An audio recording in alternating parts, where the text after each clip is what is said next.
رب اشرح لي صدري ويسر لي امري واحلل عقدة من لساني يفقهوا قولي اللهم ربنا الهمنا رشدنا واعذنا من شرور انفسنا اللهم آمنا وهدى وعلما نافعا وعملا صالحا ورزقا حلالا طيبا آمین یا رب العالمین۔ سورہ رحمان کا درس اگرچہ 3 نشستوں میں مکمل ہو چکا تھا، لیکن چونکہ بعض معاملات ایسے زیر بحث آئے کہ جو عام طور پر جو معروف تفاسیر اس وقت موجود ہیں بالخصوص اردو زبان کی، ان میں وہ مذکور نہیں ہیں، تو مجھے اس ضرورت کا احساس ہوا کہ ان امور پر ایک نگاہ باز گشت ڈال لی جائے، ایک مرتبہ اور ان پر توجہ ہو جائے۔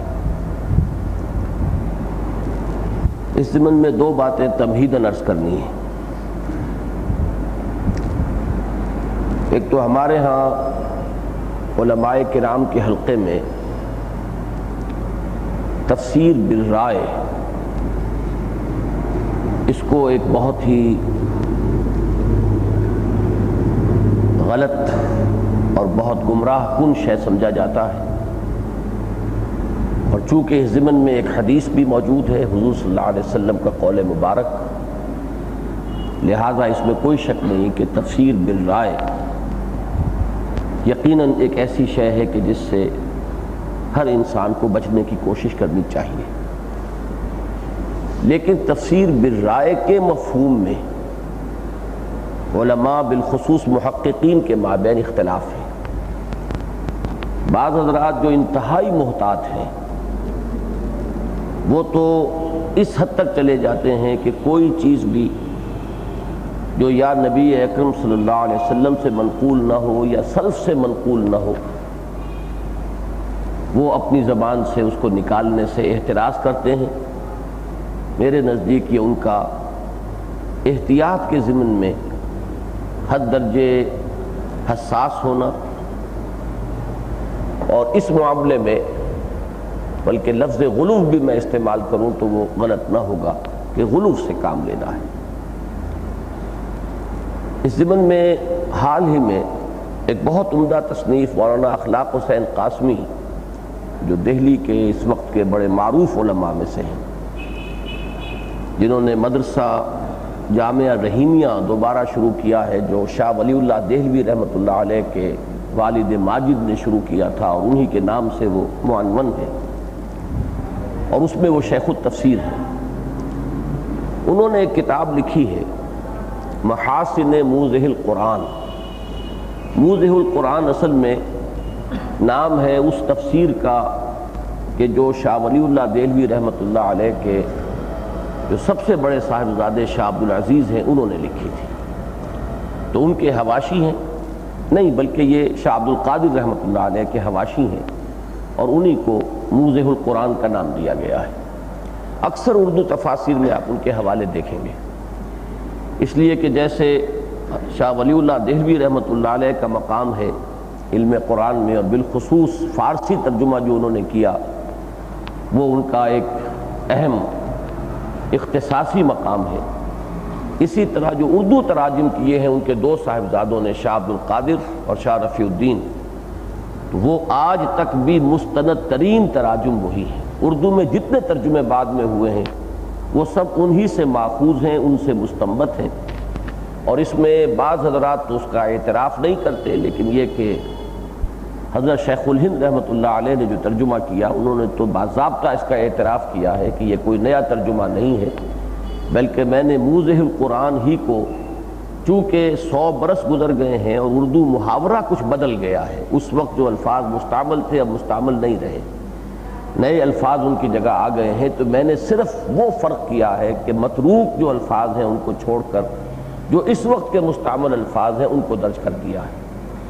اگرچہ میں سمجھتا ہوں کہ یہ بھی ان کی کسر نفسی والی بات ہے، بعض جگہوں پر انہوں نے یقیناً امپرومنٹ کی ہے ترجمے میں، لیکن یہ کہ ہمارے علماء ربانیین کا یہ انداز رہا ہے کہ انہوں نے کبھی بھی اپنے کسی کام پر کوئی کریڈٹ لینے کی کوشش نہیں کی ہے، بلکہ کوشش یہی رہی ہے ان کی کہ وہ اپنے بزرگوں ہی کو اس کا تمام جو بھی کریڈٹ ہے وہ انہی کی طرف منسوب کریں۔ بہرحال محاسن موضح القرآن کے نام سے مولانا اخلاق حسین قاسمی نے جو کتاب لکھی ہے، اس میں مولانا انور شاہ کاشمیری رحمۃ اللہ علیہ کے اقوال نقل کیے ہیں اس تفسیر بالرائے کے ضمن میں، کہ اس کا یہ مفہوم سمجھ لینا کہ قرآن مجید کے الفاظ سے، ان کے معنی سے استنباط کرتے ہوئے کوئی نئی بات کہنا سرے سے غلط ہے، یہ در حقیقت قرآن مجید کے علم کو محدود کر دینے کے مترادف ہے۔ یہ گویا کہ نفی ہو جائے گی حضور صلی اللہ علیہ وسلم کے اس قول مبارک کی کہ جس میں قرآن مجید کی شان یہ بیان کی گئی ہے کہ لا تنقضی عجائبہ، اس کے عجائب کبھی ختم نہیں ہوں گے، ولا یشبع منہ العلماء، اور اس سے اہل علم کبھی سیری حاصل نہ کر سکیں گے۔ اگر یہ بات ہو کہ جو علم قرآن مجید کا ہمارے سلف کو حاصل ہو چکا بس وہی علم ہے، اس میں کسی اضافے کا کوئی امکان نہیں، تو پھر حضور صلی اللہ علیہ وسلم کا یہ قول مبارک جو ہے وہ بے معنی ہو کر رہ جائے گا کہ لا تنقضی عجائبہ ولا یشبع منہ العلماء۔ تو یہ تو جو قرآن مجید کی شان ہے اس کو گھٹانے والی بات ہے، اس کی اصل شان کو ظاہر کر دینے والی بات نہیں۔ البتہ اس ضمن میں دوسری بات بہت اہم ہے، وہ دوسری بات یہ ہے کہ قرآن مجید میں ایک ہے احکام شریعت، یہ کرو یہ نہ کرو، یہ حرام ہے یہ واجب ہے یہ لازم ہے، اس سے رک جاؤ، اوامر اور نواہی، جس کو کہ ہم ایک لفظ سے اگر تعبیر کریں تو وہ شریعت ہے۔ شریعت کے ضمن میں البتہ اس بات کو جان لینا چاہیے کہ اس شریعت کا جو علم قرآن مجید میں جو احکام آئے ہیں ان کی جو عملی یا قولی وضاحت محمد الرسول اللہ صلی اللہ علیہ وسلم نے فرمائی، اور اس کے ذریعے سے جو علم صحابہ کو حاصل ہوا اور پھر صحابہ سے تابعین اور پھر تبع تابعین سے منتقل ہوتا ہوا چلا آ رہا ہے، اس کو اصل کی حیثیت حاصل رہے گی تا قیام قیامت۔ اس میں کوئی نئی بات داخل کرنا، اجتہاد تو ہوگا، اجتہاد ہوگا نئے مسائل میں، نئی صورت مسئلہ جو پیدا ہو جائے کہ جو اس سے پہلے نہیں تھی، اس میں اہل علم، فقہا، محققین قرآن مجید سے اور سنت رسول صلی اللہ علیہ وسلم سے، سنت ثابتہ سے استدلال کرتے ہوئے، اس سے رہنمائی اخذ کرتے ہوئے حکم معلوم کریں گے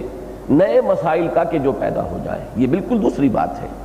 لیکن یہ کہ جو مسائل اس وقت موجود تھے، جو صورت مسئلہ وہاں پائی جاتی تھی، اس میں جو حکم اس وقت معین ہو گیا ہے، اب اس میں کوئی شخص یہ سمجھے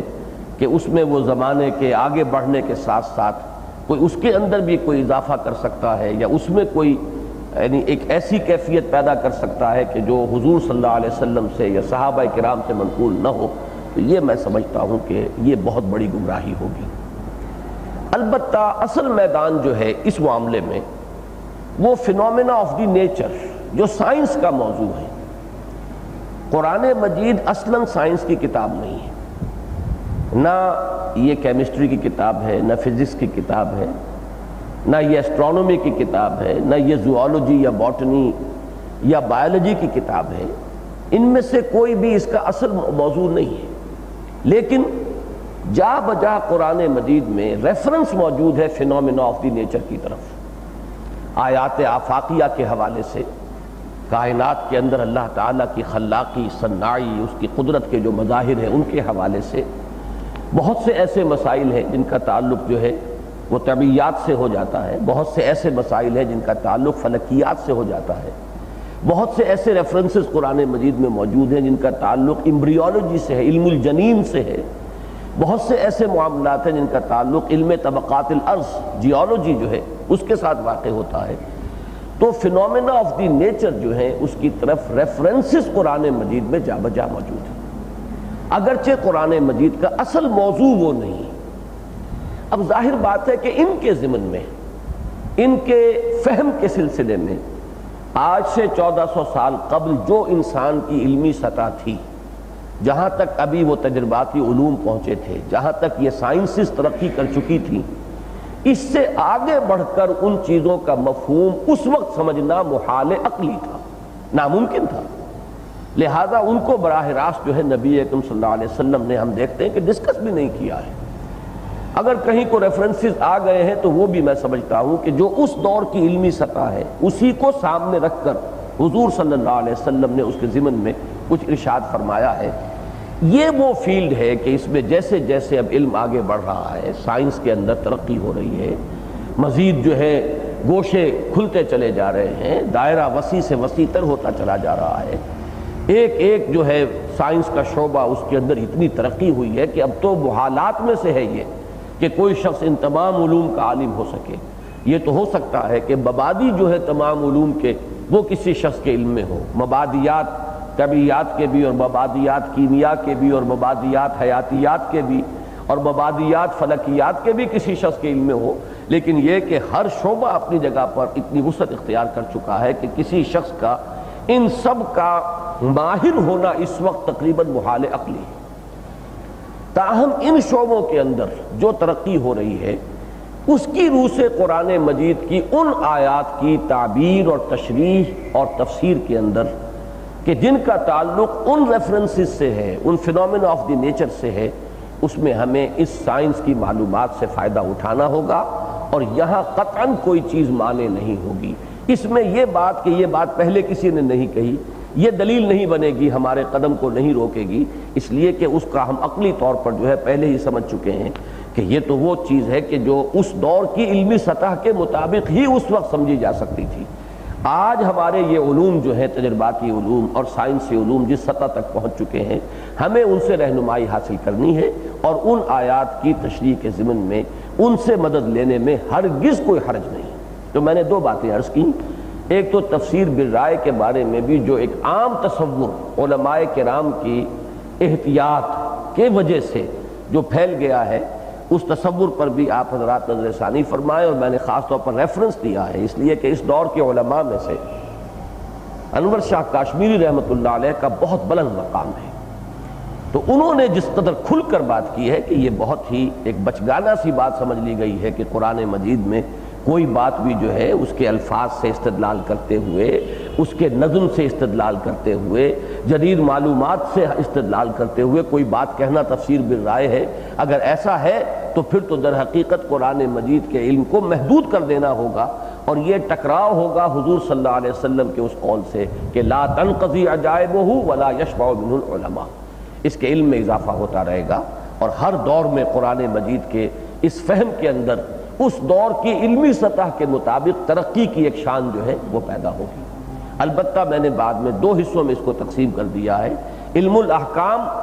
اس میں میرا اپنا مزاج بھی ہے، جتنا پیچھے جا سکتے ہو جاؤ، بلکہ سب سے پیچھے تو حضور صلی اللہ علیہ وسلم ہے، انتہا ہے، صحابہ کرام ہے، ما انا علیہ واصحابی، تو دین کا جو عملی پہلو ہے اس میں تو ہمیں پیچھے جانا ہے۔ پھر ائمہ دین ہیں، ہمارے فقہاء ہیں، محدثین ہیں، اور جو جتنا اس میں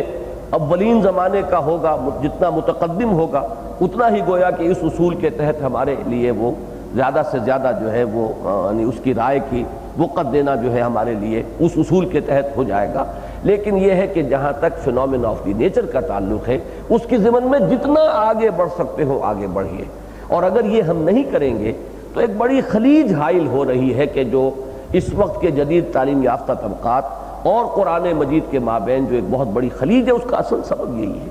کہ اس علمی سطح پر قرآن بیان نہیں ہوتا کہ جو آج کے دور کی علمی سطح ہے، آج کے انسان کا، تعلیم یافتہ انسان کا ذہنی تانا بانا جن معلومات سے بنا ہوا ہے، اس کے مطابق اگر قرآن مجید کی تعبیر اور تشریح نہیں ہوتی، خاص طور پر میں پھر عرض کر رہا ہوں احکام کے ضمن میں اس کو نہ لے آئیے گا، وہ متجددین کا انداز ہے کہ مغربی تہذیب سے متاثر ہو کر وہ قرآن مجید کے اس عملی حصے کے اندر بھی وہ چاہتے ہیں کہ رد و بدل کر لیں اور کچھ ایسے اجتہاد کے اصول وضع کر لیں کہ جس سے وہ جدید جو رجحانات ہیں تہذیب و تمدن کے، وہ ان سب کے لیے گنجائش پیدا کر لیں ہمارے دین میں، وہ تو ایک گمراہی ہے۔ لیکن جو فینومینا آف دی نیچر ہے، جو سائنسی جو معاملات ہیں ان کے دائرے میں آتے ہیں، جن سے کسی حکم کا کوئی دار و مدار نہیں ہے، کوئی تعلق نہیں ہے، اس کے ضمن میں جتنا بھی آگے بڑھیں گے اتنا ہی در حقیقت قرآن مجید کا حق ادا ہوگا، اور اتنا ہی اس دور میں قرآن کے ابلاغ کا جو حق ہے اس کو پورا کیا جا سکے گا۔ اس ضمن میں ایک کتاب کا بھی میں حوالہ اور دے لوں، جب میں نے محاسن موضح القرآن کا حوالہ دیا ہے، اسی طریقے سے مورس بکائی کی جو کتاب آئی ہے the Quran the Bible and the phenomena of nature, یہ سائنس اینڈ سائنس، وہ کتاب بھی اس اعتبار سے بہت اہم ہے کہ اس شخص نے، یہ اسلام لا چکے ہیں اب، یہ فرینچ سرجن تھے، ڈاکٹر تھے، اور یہ آپ کے اندازہ ہوگا کہ جس شخص نے میڈیکل ایجوکیشن حاصل کی ہو، سائنس کا اس کا جو پس منظر ہوتا ہے ذہن کا، وہ بہت براڈ ہوتا ہے، اس لیے کہ جن لوگوں نے انجینئرنگ کی تعلیم حاصل کی ہے ان کا جو ہے سائنس کا مشاہدہ یا مطالعہ ہوتا ہے صرف science of the dead matter کا، وہ کیمیا اور طبیعیات اور فلکیات، لیکن یہ کہ حیاتیات کا دائرہ جو ہے وہ اس سے دور رہتے ہیں، بایولوجی، باٹنی، زوالوجی، ایمبریولوجی، ان چیزوں سے ان کا کوئی تعلق نہیں ہوتا۔ اور اب تو وہ معاملہ بہت آگے بڑھ گیا، جینیٹکس جو ہے وہ اتنے آگے چلے گئے ہیں کہ آج اس کے تحت جو کرشمے صادر ہو رہے ہیں وہ حیران کن ہیں۔ وہ دجالیت کے جو فتنے تھے جن کا ذکر کیا گیا ہے، یوں سمجھیے کہ اس کا ایک اہم شعبہ جو ہے وہ جینیٹکس کے ذریعے سے ہوگا، وجود میں آئے گا۔ تو ایک یہ ہے کہ جنہوں نے یہ میڈیکل سائنسز کو بھی کا مطالعہ کیا ہوتا ہے، ان کا کچھ نہ کچھ ذہنی پس منظر جو ہے وہ فزکس، کیمسٹری وغیرہ کا بھی بنا ہوتا ہے، اور پھر وہ یہ زوالوجی، باٹنی اور بایولوجی اور ایمبریولوجی، مختلف چیزیں چونکہ انہوں نے پڑھی ہوتی ہیں، تو گویا کہ اسپیکٹرم ان کا مکمل ہو جاتا ہے۔ تو ان لوگوں میں سے یہ ایک مورس بکائی ایک ایسی شخصیت ابھری کہ اس نے کتاب لکھی اور اس نے یہ ثابت کیا کہ جس قدر فینومینا آف دی نیچر کا قرآن مجید میں ریفرنس ہے، آج تک جتنی بھی سائنسی ترقی ہوئی ہے، کسی ثابت شدہ حقیقت سے قرآن مجید کا کوئی بیان غلط ثابت نہیں ہوا۔ یہ ایک بہت اہم بات ہے۔ جبکہ بائبل کا جب وہ تقابلی مطالعہ کرتا ہے تو وہ کہتا ہے کہ بائبل کے بہت سے بیانات جو ہیں وہ ثابت شدہ سائنسی حقائق کی روشنی میں غلط ثابت ہو چکے ہیں۔ اس کی وجہ بھی میں نے پہلے بھی کبھی بیان کی ہے، آج پھر چونکہ یہ موضوع زیر بحث آ گیا ہے تو وہ جان لیجئے اس کے یہ معنی نہیں ہے کہ تورات میں غلط باتیں تھیں، معاذ اللہ، وہ اس لیے غلط باتیں آ گئیں کہ اصل تورات تو گم ہو گئی تھی۔ وہ تو نیبوکڈنیزر نے یعنی 7ویں صدی قبل مسیح میں جبکہ تباہ و برباد کیا ہے یروشلم کو اور ہیکل سلیمانی کو بھی مسمار کیا ہے، اس وقت وہ اصل تورات گم ہو گئی۔ یہ ایک ایکسیپٹڈ فیکٹ ہے، متفق علیہ معاملہ ہے۔ 100 برس کے بعد پھر حضرت عزیر علیہ السلام نے یادداشت سے اسے دوبارہ مرتب کیا ہے۔ اس کے بعد جو مرتب ہوا ہے انسانی ذہن سے، انسانی یادداشت سے، اور بہت سے لوگوں کی اس میں کوششیں جو ہیں وہ شامل ہوئی ہوں گی، اور 100 برس کا گیپ ہے، اس کو ذہن میں رکھیے، تو اس میں کچھ انسانی ذہن شامل ہو گیا ہے۔ وہ جو انسانی ذہن کا حصہ اس میں شامل ہوا، اس میں غلطیاں آ گئی ہیں۔ ورنہ تورات میں ظاہر بات ہے، تورات بھی اللہ کی کتاب تھی، اس میں بھی جو بھی فینومینا آف دی نیچر کا ریفرنس آیا ہوگا وہ خلاف واقعہ نہیں ہو سکتا، جیسے کہ قرآن مجید میں ان کا جو ریفرنس آیا ہے وہ خلاف واقعہ نہیں ہے۔ لیکن چونکہ تورات کی پھر جو ترتیب نو ہوئی اس میں وہ ذہن انسانی اس کا حصہ شامل ہو گیا ہے، وہ حصہ ہے کہ جو اس دور کی سطح کے مطابق تھا، اس دور کی سطح اور آج کی سطح، یعنی 700 برس قبل مسیح اگر یہ ہے یا 600 برس قبل مسیح بھی ہے تو 2500 برس کا فصل ہو گیا آج کے اور اس وقت کے درمیان۔ تو 2500 سال پہلے انسانی معلومات، یہ جو سائنٹیفک جو فیلڈز ہیں ان کے بارے میں جس سطح پر تھی اس کا اندازہ کر لیجئے، تو انسانی ذہن اسی سطح کا اس میں شامل ہوا اور آج کی سائنس نے اسے غلط ثابت کیا۔ لیکن قرآن مجید کے بارے میں اس نے ثابت کیا ہے کہ کوئی بھی ایسا حوالہ قرآن میں نہیں ہے فینومینا آف دی نیچر کے بارے میں کہ جس میں سے کوئی ایک بھی غلط ثابت ہوا ہو ثابت شدہ سائنسی حقائق کی روشنی میں۔ ایک ہے نظریات، مثلا یہ کہ theories of the creation of the universe, ابھی تھیوریز ہیں، ان میں کوئی چیز آگے پیچھے ہو، یہ دوسری بات ہے۔ اسی طرح یہ کہ آسمان کیا ہے اور آسمان کی حقیقت کیا ہے، اس کے بارے میں ابھی سائنس جو ہے وہ خود کہیں معین کسی نتیجے تک نہیں پہنچی ہے، لہذا ایسے معاملات کو علیحدہ رکھیے۔ جو ثابت شدہ سائنسی حقائق ہیں، جو اسٹیبلش فیکٹس ہیں سائنس کے میدان کے، ان میں سے کوئی ایسا نہیں ہے جس نے قرآن مجید کے کسی بیان کی نفی کی۔ تو یہ ایک بہت اہم کتاب ہے اس اعتبار سے اور بہت بڑی شہادت ہے۔ تو میں نے بھی اسی کا حوالہ دے کر عرض کیا ہے کہ ہمیں قرآن مجید کی تشریح میں اور فہم قرآن کے ضمن میں اور پھر جو اس کے ابلاغ کے تقاضے ہیں اس دور میں، اس کے پیش نظر اس چیز کو سامنے رکھنا چاہیے اور جدید سائنسی حقائق کو قرآن مجید کی اس تشریح اور تفسیر کے اندر مربوط کرنا چاہیے۔ اب اس تمہید کے بعد اس سورہ مبارکہ کے ضمن میں چند باتیں جو ابتدائی ہیں ان کو پھر دوبارہ ذہن میں تازہ کر لیجئے۔ نظم قرآن کے ضمن میں یہ سورہ مبارکہ قرآن مجید کی سورتوں کے چھٹے گروپ کی مکی سورتوں کے آخری جوڑے کی پہلی سورت ہے۔ اب میرے اس جملے کو وہی حضرات صحیح طور پر سمجھ سکے ہوں گے کہ جو اس درس میں کچھ پابندی کے ساتھ کچھ عرصے سے شرکت کر رہے ہیں کہ قرآن مجید کی تمام سورتوں کو 7 گروپوں میں تقسیم کیا گیا ہے۔ یہ ایک مکتب فکر ہے، مولانا فراہی رحمۃ اللہ علیہ سے اس کا آغاز ہوا ہے، اس کو آگے بڑھایا مولانا امین احسن اصلاحی صاحب نے۔ ان کا مشاہدہ ہے اور اس سے مجھے پورا اتفاق ہے کہ قرآن مجید کی یہ 114 سورتیں 7 گروپوں میں منقسم ہیں۔ ہر گروپ میں ایک یا ایک سے زائد مکی صورتیں ہیں اور ایک یا ایک سے زائد مدنی صورتیں ہیں۔ مکی مدنی صورتیں مل کر ایک گروپ، پھر دوسرا گروپ، پھر مکی مدنی تیسرا گروپ، پھر مکی مدنی چوتھا گروپ، اس طرح 7 گروپ ہیں۔ ہر گروپ کا ایک مرکزی مضمون یا عمود ہے۔ اس عمود کے ایک رخ سے بحث ہوتی ہے مکی صورتوں میں، اسی کے دوسرے رخ کو مدنی صورتیں بیان کرتی ہیں۔ پھر یہ کہ یہ جو 7 گروپ بن گئے، اب ان میں سے جو چھٹا گروپ ہے وہ اس وقت ہمارا درس اس جگہ پہنچا ہوا ہے۔ چھٹے گروپ کی مکی صورتیں 7 ہیں: سورہ قاف، سورہ زاریات، سورہ طور، سورۃ النجم، سورۃ القمر، سورۃ الرحمن اور سورۃ الواقعہ۔ ان میں پھر دوسری چیز جو کہ مولانا امین احسن اصلاحی صاحب نے اس کو کھول کر بیان کیا ہے کہ قرآن مجید کی اکثر صورتیں جوڑوں کی شکل میں ہیں۔ بعض صورتیں بالکل منفرد مزاج کی ہیں کہ ان کا کوئی جوڑا نہیں ہے۔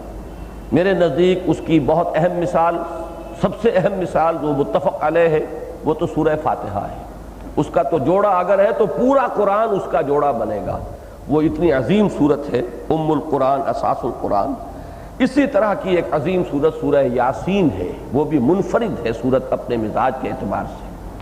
اسی طرح کی ایک صورت سورہ قاف ہے جو اس مجموعے میں شامل ہے، پہلی صورت ہے۔ اس کے بعد یہ جوڑے ہیں سورہ زاریات اور سورہ طور، سورہ نجم اور سورہ قمر، سورہ رحمان اور سورہ واقعہ۔ تو یہ ہے اب وہ پورا جملہ میرا مکمل ہوا کہ سورہ رحمان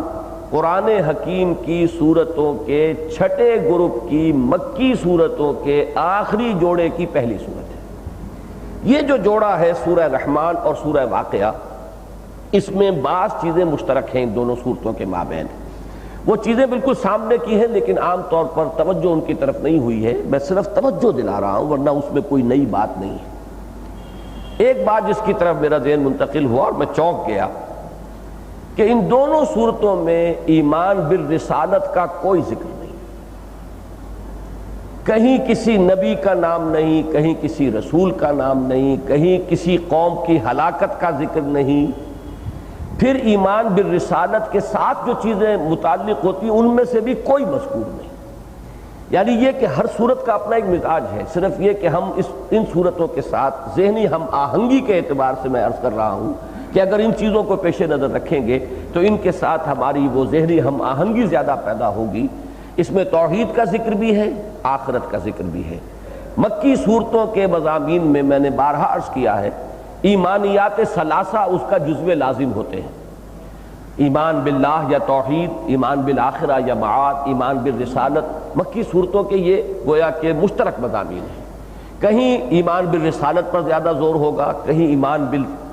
بالآخرت پر زیادہ زور ہوگا، کہیں توحید پر زیادہ زور ہوگا، ذات و صفات باری تعالیٰ پر زیادہ زور ہوگا، شرک کی مذمت زیادہ کی جائے گی۔ لیکن مکی صورتوں میں ایمان کا مضمون جو ہے وہ تو گویا کہ جزو لازم کی حیثیت سے آپ کو ملے گا۔ اصل موضوع ہی مکی صورتوں کا ایمان ہے۔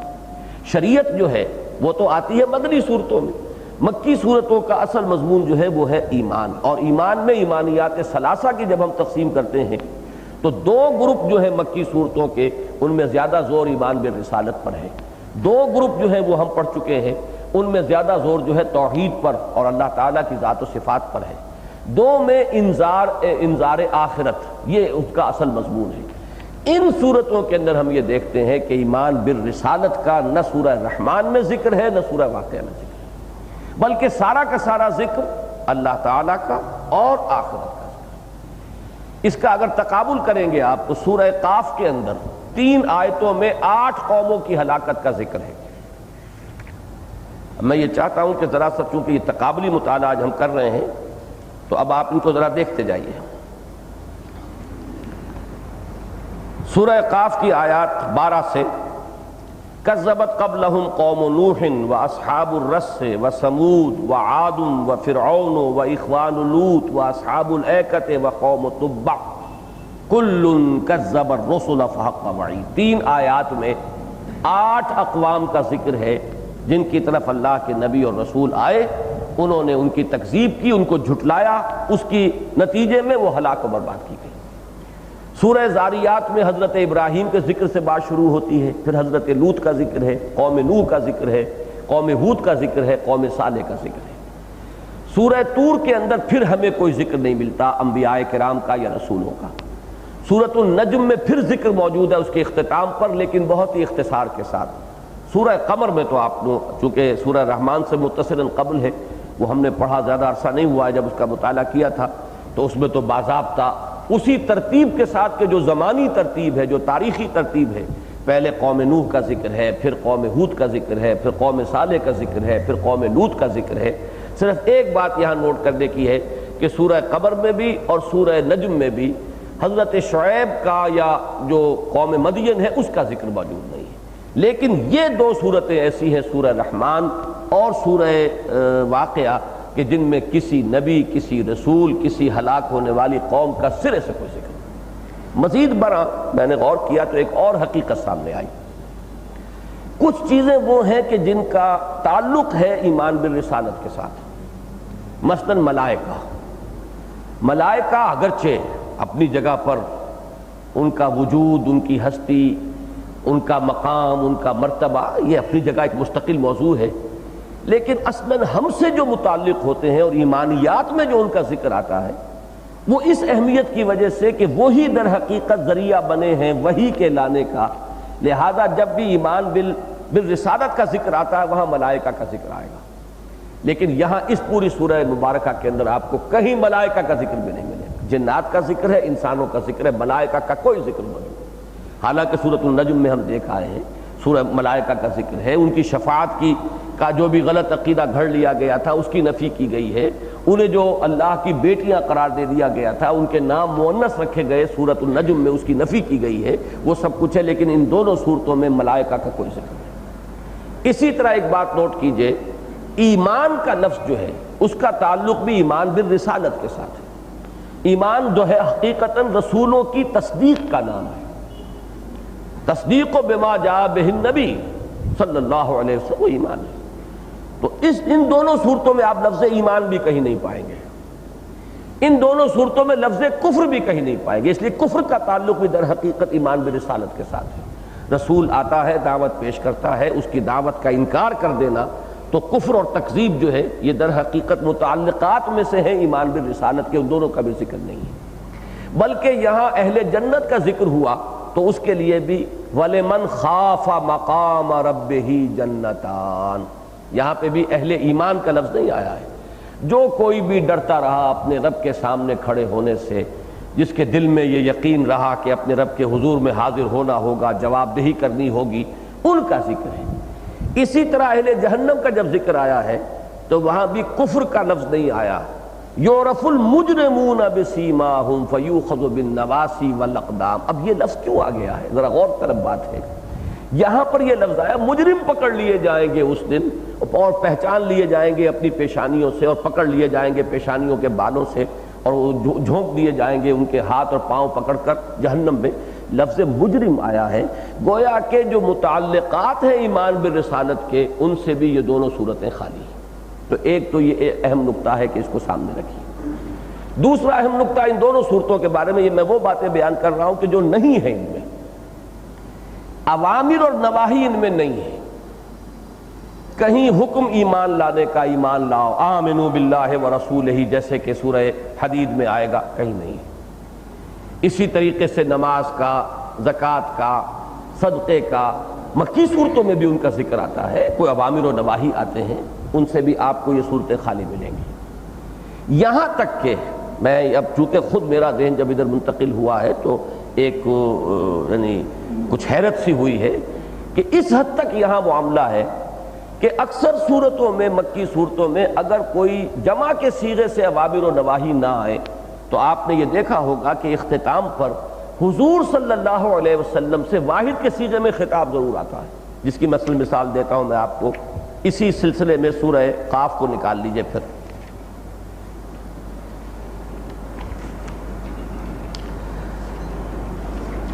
39ویں آیت سے فَاصْبِرْ عَلَىٰ مَا يَقُولُونَ وَسَبِّحْ بِحَمْدِ رَبِّكَ قَبْلَ طُلُوعِ الشَّمْسِ وَقَبْلَ الْغُرُوبِ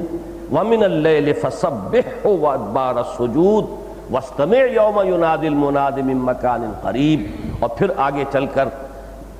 نَحْنُ أَعْلَمُ بِمَا يَقُولُونَ وَمَا أَنْتَ عَلَيْهِمْ بِجَبَّارٍ فَذَكِّرْ بِالْقُرْآنِ مَن يَخَافُ وَعِيدٍ۔ اس میں کتنے احکام جمع ہو گئے ہیں؟ صبر کیجئے، فَاصْبِرْ عَلَىٰ مَا يَقُولُونَ، تسبیح کیجئے، سبح بحمد ربک قبل طلوع الشمس وقبل الغروب،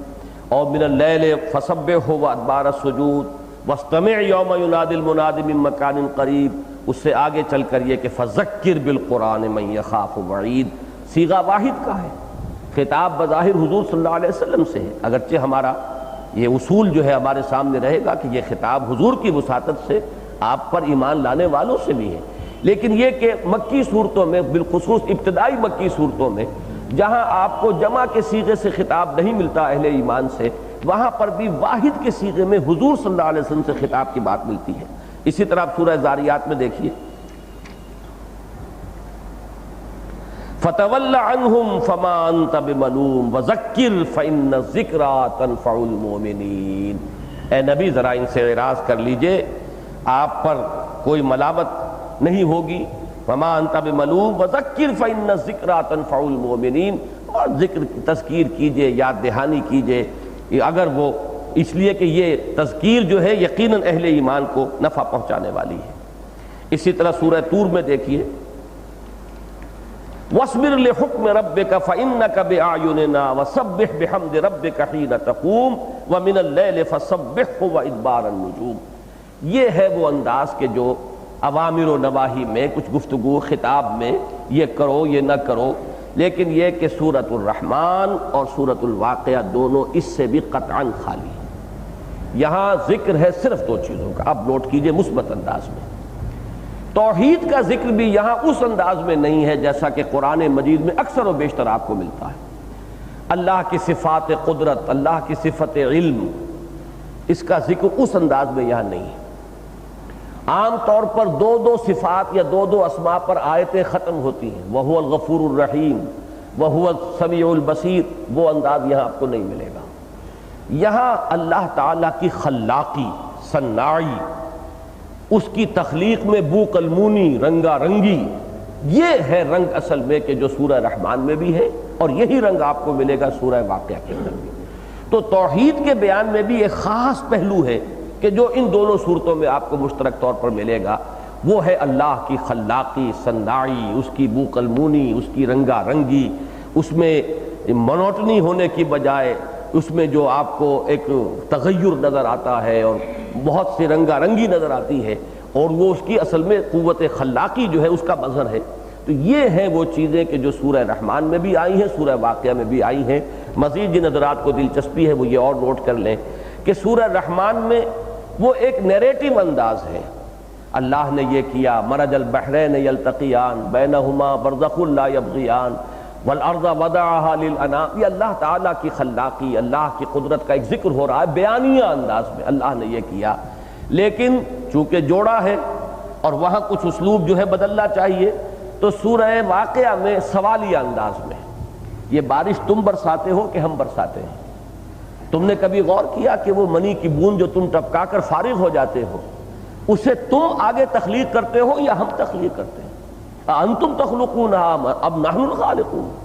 یہ بارش برسانے والا کون ہے؟ یہ تم آگ جلا لیتے ہو آرام سے، کبھی تم نے غور کیا کہ اس کی یہ لکڑی، اس کا یہ درخت ہم اگاتے ہیں کہ تم اگاتے ہو؟ اب یہ انداز جو ہے وہاں پر سوالیہ انداز میں، لیکن اس میں بھی اللہ تعالیٰ کی خلاقی اور صناعی، اس کی قدرت کا خاص یہ پہلو جو ہے یہی دو چیزیں آپ کو ملیں گی، یعنی چیز ایک ہی ہے، انداز دو ہیں، ایک میں سوالیہ انداز میں جس کو استفہام تقریری کہتے ہیں، سوال کیا جا رہا ہے لیکن در حقیقت مراد کسی حقیقت کی طرف توجہ دلانا ہے کہ غور کرو، تم نے کبھی سوچا نہیں یہ جو کھیتیاں جو ہیں جو اگتی ہیں یہ انتم تزرعونها ام نحن الزارعون،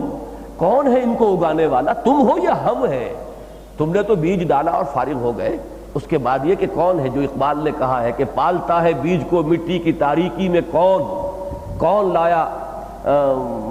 پورب سے کیا ہے وہ باد سازگار، کون لایا کھینچ کر پچھم سے باد سازگار، یہ ساری چیزیں کہ جو اس کھیتی کی پرورش کا، اس کی نشو و نما کا ذریعہ بنتی ہیں، یہ ہمارے قبضہ قدرت میں، یہ تمہارے قبضہ قدرت میں۔ تو معلوم ہوا کہ یہ بھی ان دونوں کا مشترک مضمون ہے، لیکن یہ کہ اسلوب سورہ رحمان اور سورہ واقعہ کے اندر مختلف ہے۔ تیسری چیز یہ نوٹ کیجئے جو میں نے عرض کیا کہ اس میں ایمان بالآخرت کا تو سرے سے، ایمان بالرسالت کا تو ذکر ہے ہی نہیں،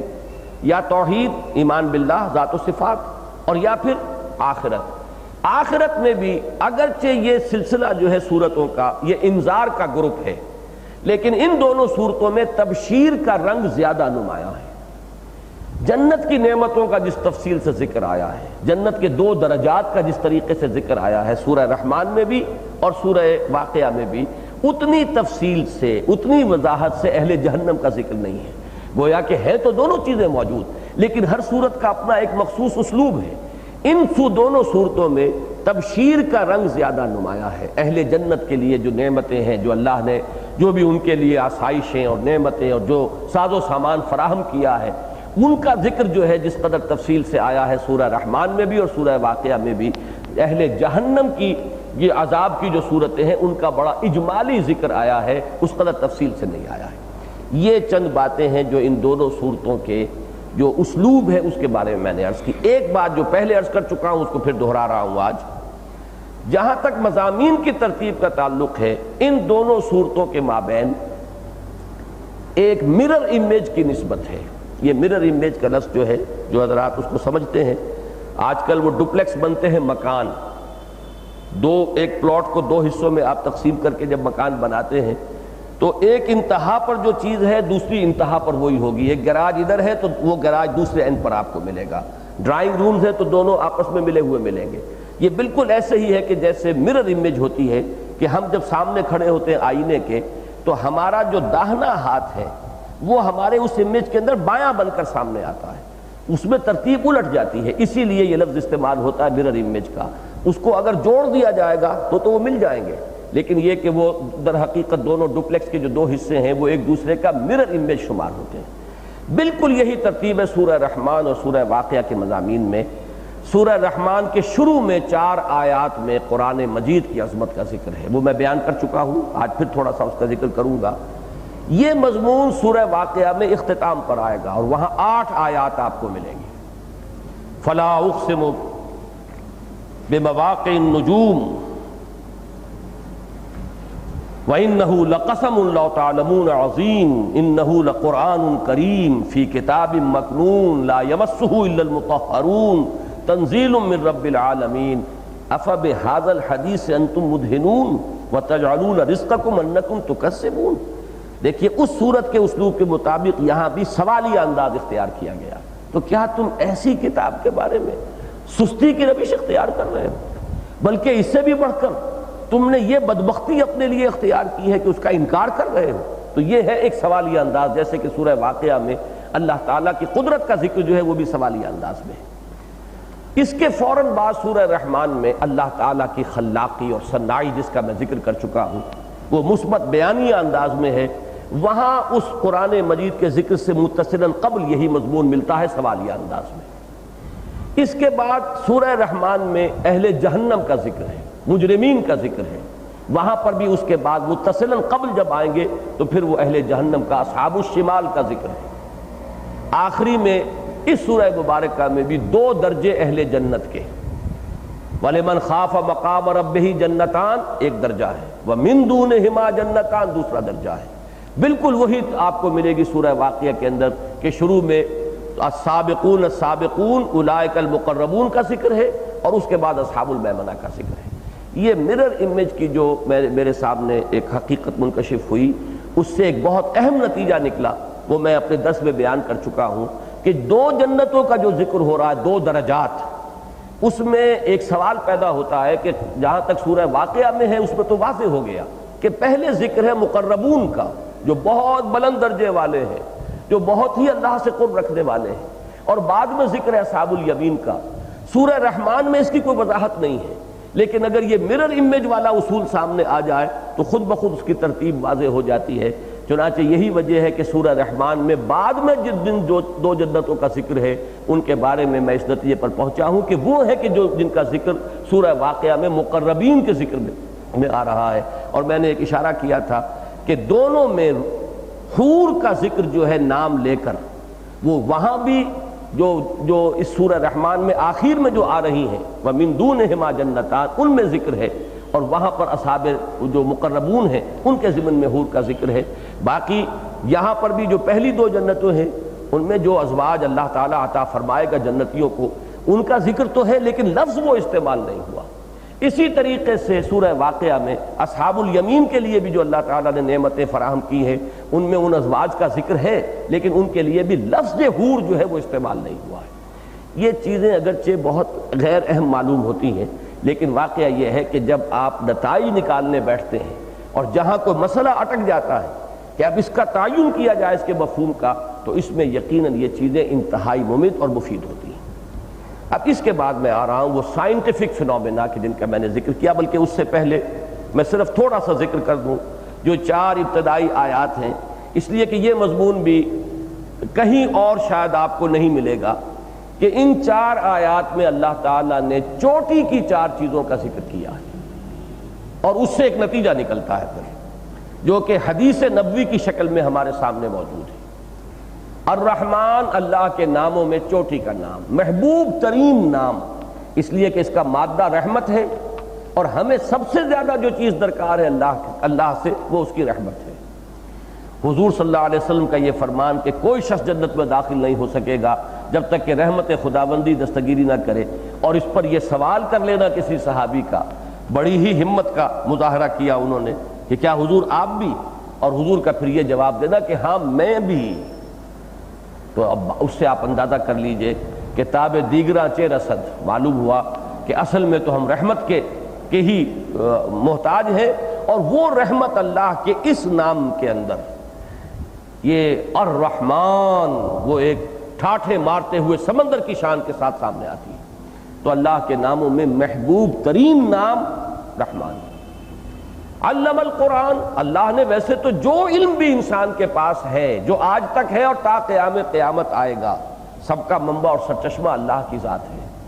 اسی نے وہ علم الاسماء حضرت آدم کو دیا تھا جس کا کہ یہ ظہور ہو رہا ہے ہمارے تجرباتی علوم کی شکل میں، اور اسی کے پاس سے یہ علم قرآن یا علم ہدایت آتا رہا ہے۔ لیکن تمام علوم میں چوٹی کا علم قرآن ہے، گویا کہ اللہ کی رحمانیت کا مظہر عتم قرآن ہے، اللہ کی رحمت کا مظہر عتم قرآن ہے۔ خلق الانسان، اللہ نے انسان کو بنایا، حالانکہ جو کچھ بنایا اسی نے بنایا، اسی نے جنات کو بنایا، اسی نے ملائکہ کو بنایا، اسی نے یہ سیارے بنائے، چاند ستارے بنائے، یہ سب کچھ اسی کی تخلیق ہے، کوئی اور تو اس تخلیق میں شامل ہے ہی نہیں، کوئی شریک ہے ہی نہیں۔ لیکن خلق الانسان، اشارہ کس بات کی طرف کیا جا رہا ہے کہ اس کی تخلیق کا نقطہ عروج، جو کچھ اس نے پیدا کیا ہے اس میں چوٹی کی تخلیق انسان ہے۔ علمہ البیان، اس نے اس کو بیان کی تعلیم دی، بیان کی صلاحیت عطا فرمائی۔ تو انسان میں جتنی صلاحیتیں ہیں اللہ ہی کی عطا کردہ ہیں، لیکن ان صلاحیتوں میں چوٹی کی صلاحیت قوت بیان ہے۔ اب یہ جو 3 جملے بنے، الرحمن علم القرآن ایک جملہ ہے، آیتیں 2 ہیں، جملہ 1 ہے، خلق الانسان دوسرا جملہ ہے، علمہ البیان تیسرا جملہ ہے۔ ریشو پروپورشن کے قاعدے سے اس سے ایک نتیجہ نکلتا ہے کہ اللہ نے جو اعلیٰ ترین صلاحیت انسان کو عطا فرمائی، اس کا بہترین مصرف یہی ہونا چاہیے کہ جو اللہ کی رحمت کا مظہر عتم ہے اسے بیان کرے، اور یہی وہ بات ہے جو حضور صلی اللہ علیہ وسلم نے ان سادہ الفاظ میں بیان فرما دی، خیرکم من تعلم القرآن وعلمہ، تم میں سے بہترین لوگ وہ ہیں جو قرآن سیکھیں اور سکھائیں۔ قرآن پڑھیں اور پڑھائیں، قرآن سمجھیں اور سمجھائیں۔ اور یہ میں وضاحت سے بیان کر چکا ہوں کہ یہ بیان کے دونوں پہلو ہیں، سمجھنا بھی، کسی بات کا سمجھنا یہ بھی بیان ہی کا ایک حصہ ہے۔ وہ کئی سمجھ میں بات آئے گی تو آگے آپ بیان کریں گے۔ یہ اصل میں چونکہ فزیولوجی کا یہ مضمون ہے، ہم نے جو بھی پڑھا ہے برین کی فزیولوجی، اس میں تفصیل کے ساتھ یہ بات آتی ہے کہ جو ہائیسٹ ایوالوڈ حصہ ہے انسانی برین کا، وہ جس کو کہ گرے میٹر کہا جاتا ہے، وہ بہت ہی وہ پیلے پیلے رنگ کا مادہ اوپر، کبھی اگر آپ نے دیکھا ہو کبھی حادثے کے اندر کوئی بھیجا کہیں سڑک پر، بعض اوقات جو ہے بکھرے ہوئے ہوتے ہیں، تو ایک سفید مادہ ہوتا ہے اندر اور ایک وہ ہے پیلا مادہ۔ یہ ہے سب سے زیادہ ایوالوڈ حصہ ہے، ہائیسٹ ایوولوشن۔ اس میں سب سے بڑا رقبہ سپیچ سینٹر ہے، پھر اس کے دو حصے ہیں، موٹر اور سینسری۔ ایک تو وہ بات کے سمجھنے کا اور ایک ہے اس بات کو پھر آگے بیان کرنے کا۔ وہ موٹر سینٹر جو ہے وہ سارے ہمارے یہ گفتگو کے جتنے بھی یہ عضلات ہیں ان سب کو کنٹرول کرتا ہے، یہ آواز کو اور ان تمام چیزوں کو، ایکسپریشنز کو، یہ سب کے سب در حقیقت اس موٹر سینٹر سے کنٹرول ہوتے ہیں۔ تو یہ ہے جو انسان کے ذہن کی بلند ترین صلاحیت ہے۔ اب ظاہر بات ہے جو میں نے وہ کولوکیل اردو کی ایک کا ضرب المثل بیان کیا تھا کہ توپ سے مکھی نہیں ماری جاتی، اعلیٰ ترین صلاحیت کو اعلیٰ ترین مصرف میں لگاؤ، اور اعلیٰ ترین مصرف تو یہی ہے کہ قرآن سمجھو اور سمجھاؤ۔ میں نے عرض کیا تھا کہ اگرچہ اسی قوت بیانیہ سے ایک وکیل جو ہے وہ پیسے بناتا ہے، یہی ہے اس کی ساری صلاحیت، یہی ہے، اسی کے بل پر، اسی قوت بیانیہ کو ڈیمیگوگز قسم کے لوگ، بڑے خطیب عوامی جوشیلے جو ہیں، وہ قوموں کو کی تباہی کا ذریعہ بھی بن جاتے ہیں، اپنے اقتدار کی مسندیں جو ہے لوگوں کی کندھوں کے اوپر بچھانے کا سامان کرتے ہیں اپنی قوت بیانیہ سے۔ ہٹلر کی اصل صلاحیت کیا تھی جس کی وجہ سے اس نے کہ پوری قوم کو جو ہے وہ ایک نشے کے اندر مبتلا کر دیا، ایک جیسے نشہ چڑھ جاتا ہے ایسا نشہ پوری قوم کے سر پر سوار ہو گیا، خود اس کی اپنی ڈکٹیٹریت جو ہے وہ قائم ہو گئی۔ ڈیمیگوگ تھا، یہی صلاحیت۔ بھٹو کے اندر کیا چیز تھی؟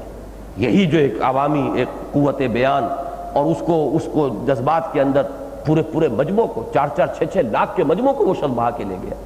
تو لوگ جو ہے اسی صلاحیت کو اپنے دنیاوی اقتدار کا زینہ بھی بنا سکتے ہیں، اسی صلاحیت کو پیسے کمانے کا اور دولت بنانے کا ذریعہ بنا سکتے ہیں۔ لیکن یہی صلاحیت اللہ نے جس کو دی ہو، میں نے شاید وہ شعر پہلے بھی پڑھا ہو، اب پھر مجھے یاد آ گیا ہے، یہ مینٹل ایسوسیشنز ہوتی ہیں، خود بخود یہ چیزیں کوئی یاد کرنے سے یاد نہیں آتی، بلکہ یہ کہ ایک تعلق جو ہے ذہن کے اندر بنا ہوا،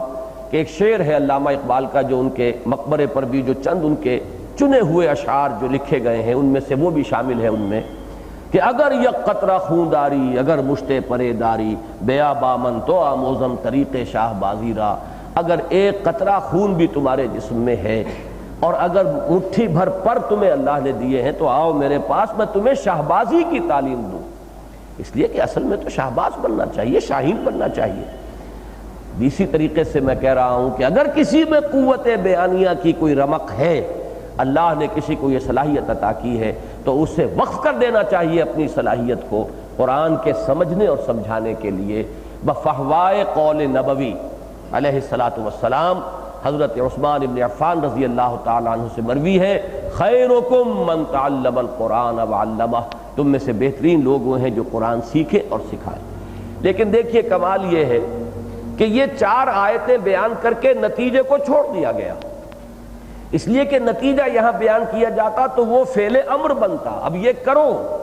قرآن کو سمجھو اور سمجھاؤ، سیکھو اور سکھاؤ، اور وہ اس صورت کے مزاج کے ساتھ مناسبت رکھنے والی چیز نہیں، اوامر و نواہی اس میں آئے ہی نہیں۔ ایک استثناء ہے، وہ ابھی سائنٹیفک میٹرز کا جو میں ذکر کروں گا اس میں آ جائے گا، اس لیے کہ وہ بھی میرے خیال میں اس میں خطاب جو ہے وہ انسانوں سے نہیں ہے بلکہ وہ اجرام سماویہ سے خطاب ہے۔ 3 میں نے سائنٹیفک فینومینا کا ذکر کیا تھا ان دروس کے اندر، اب میں ان کی طرف آ رہا ہوں۔ پہلی بات ہے جنوں اور انسانوں کی تخلیق کا معاملہ۔ اس سورہ مبارکہ میں یہ ایک امتیازی شان ہے کہ اس میں براہ راست خطاب کیا گیا ہے جنوں اور انسانوں کو بالکل مساوی درجے میں رکھ کر۔ پورے قرآن میں آپ کو یہ انداز کہیں نہیں ملے گا، یہ بھی اس کا منفرد وصف ہے۔ اول تو یہ کہ بار بار جو آ رہا ہے فَبِأَيِّ آلَاءِ رَبِّكُمَا تُكَذِّبَانِ، تو تثنیہ کا صیغہ ہے، مراد ہے جن۔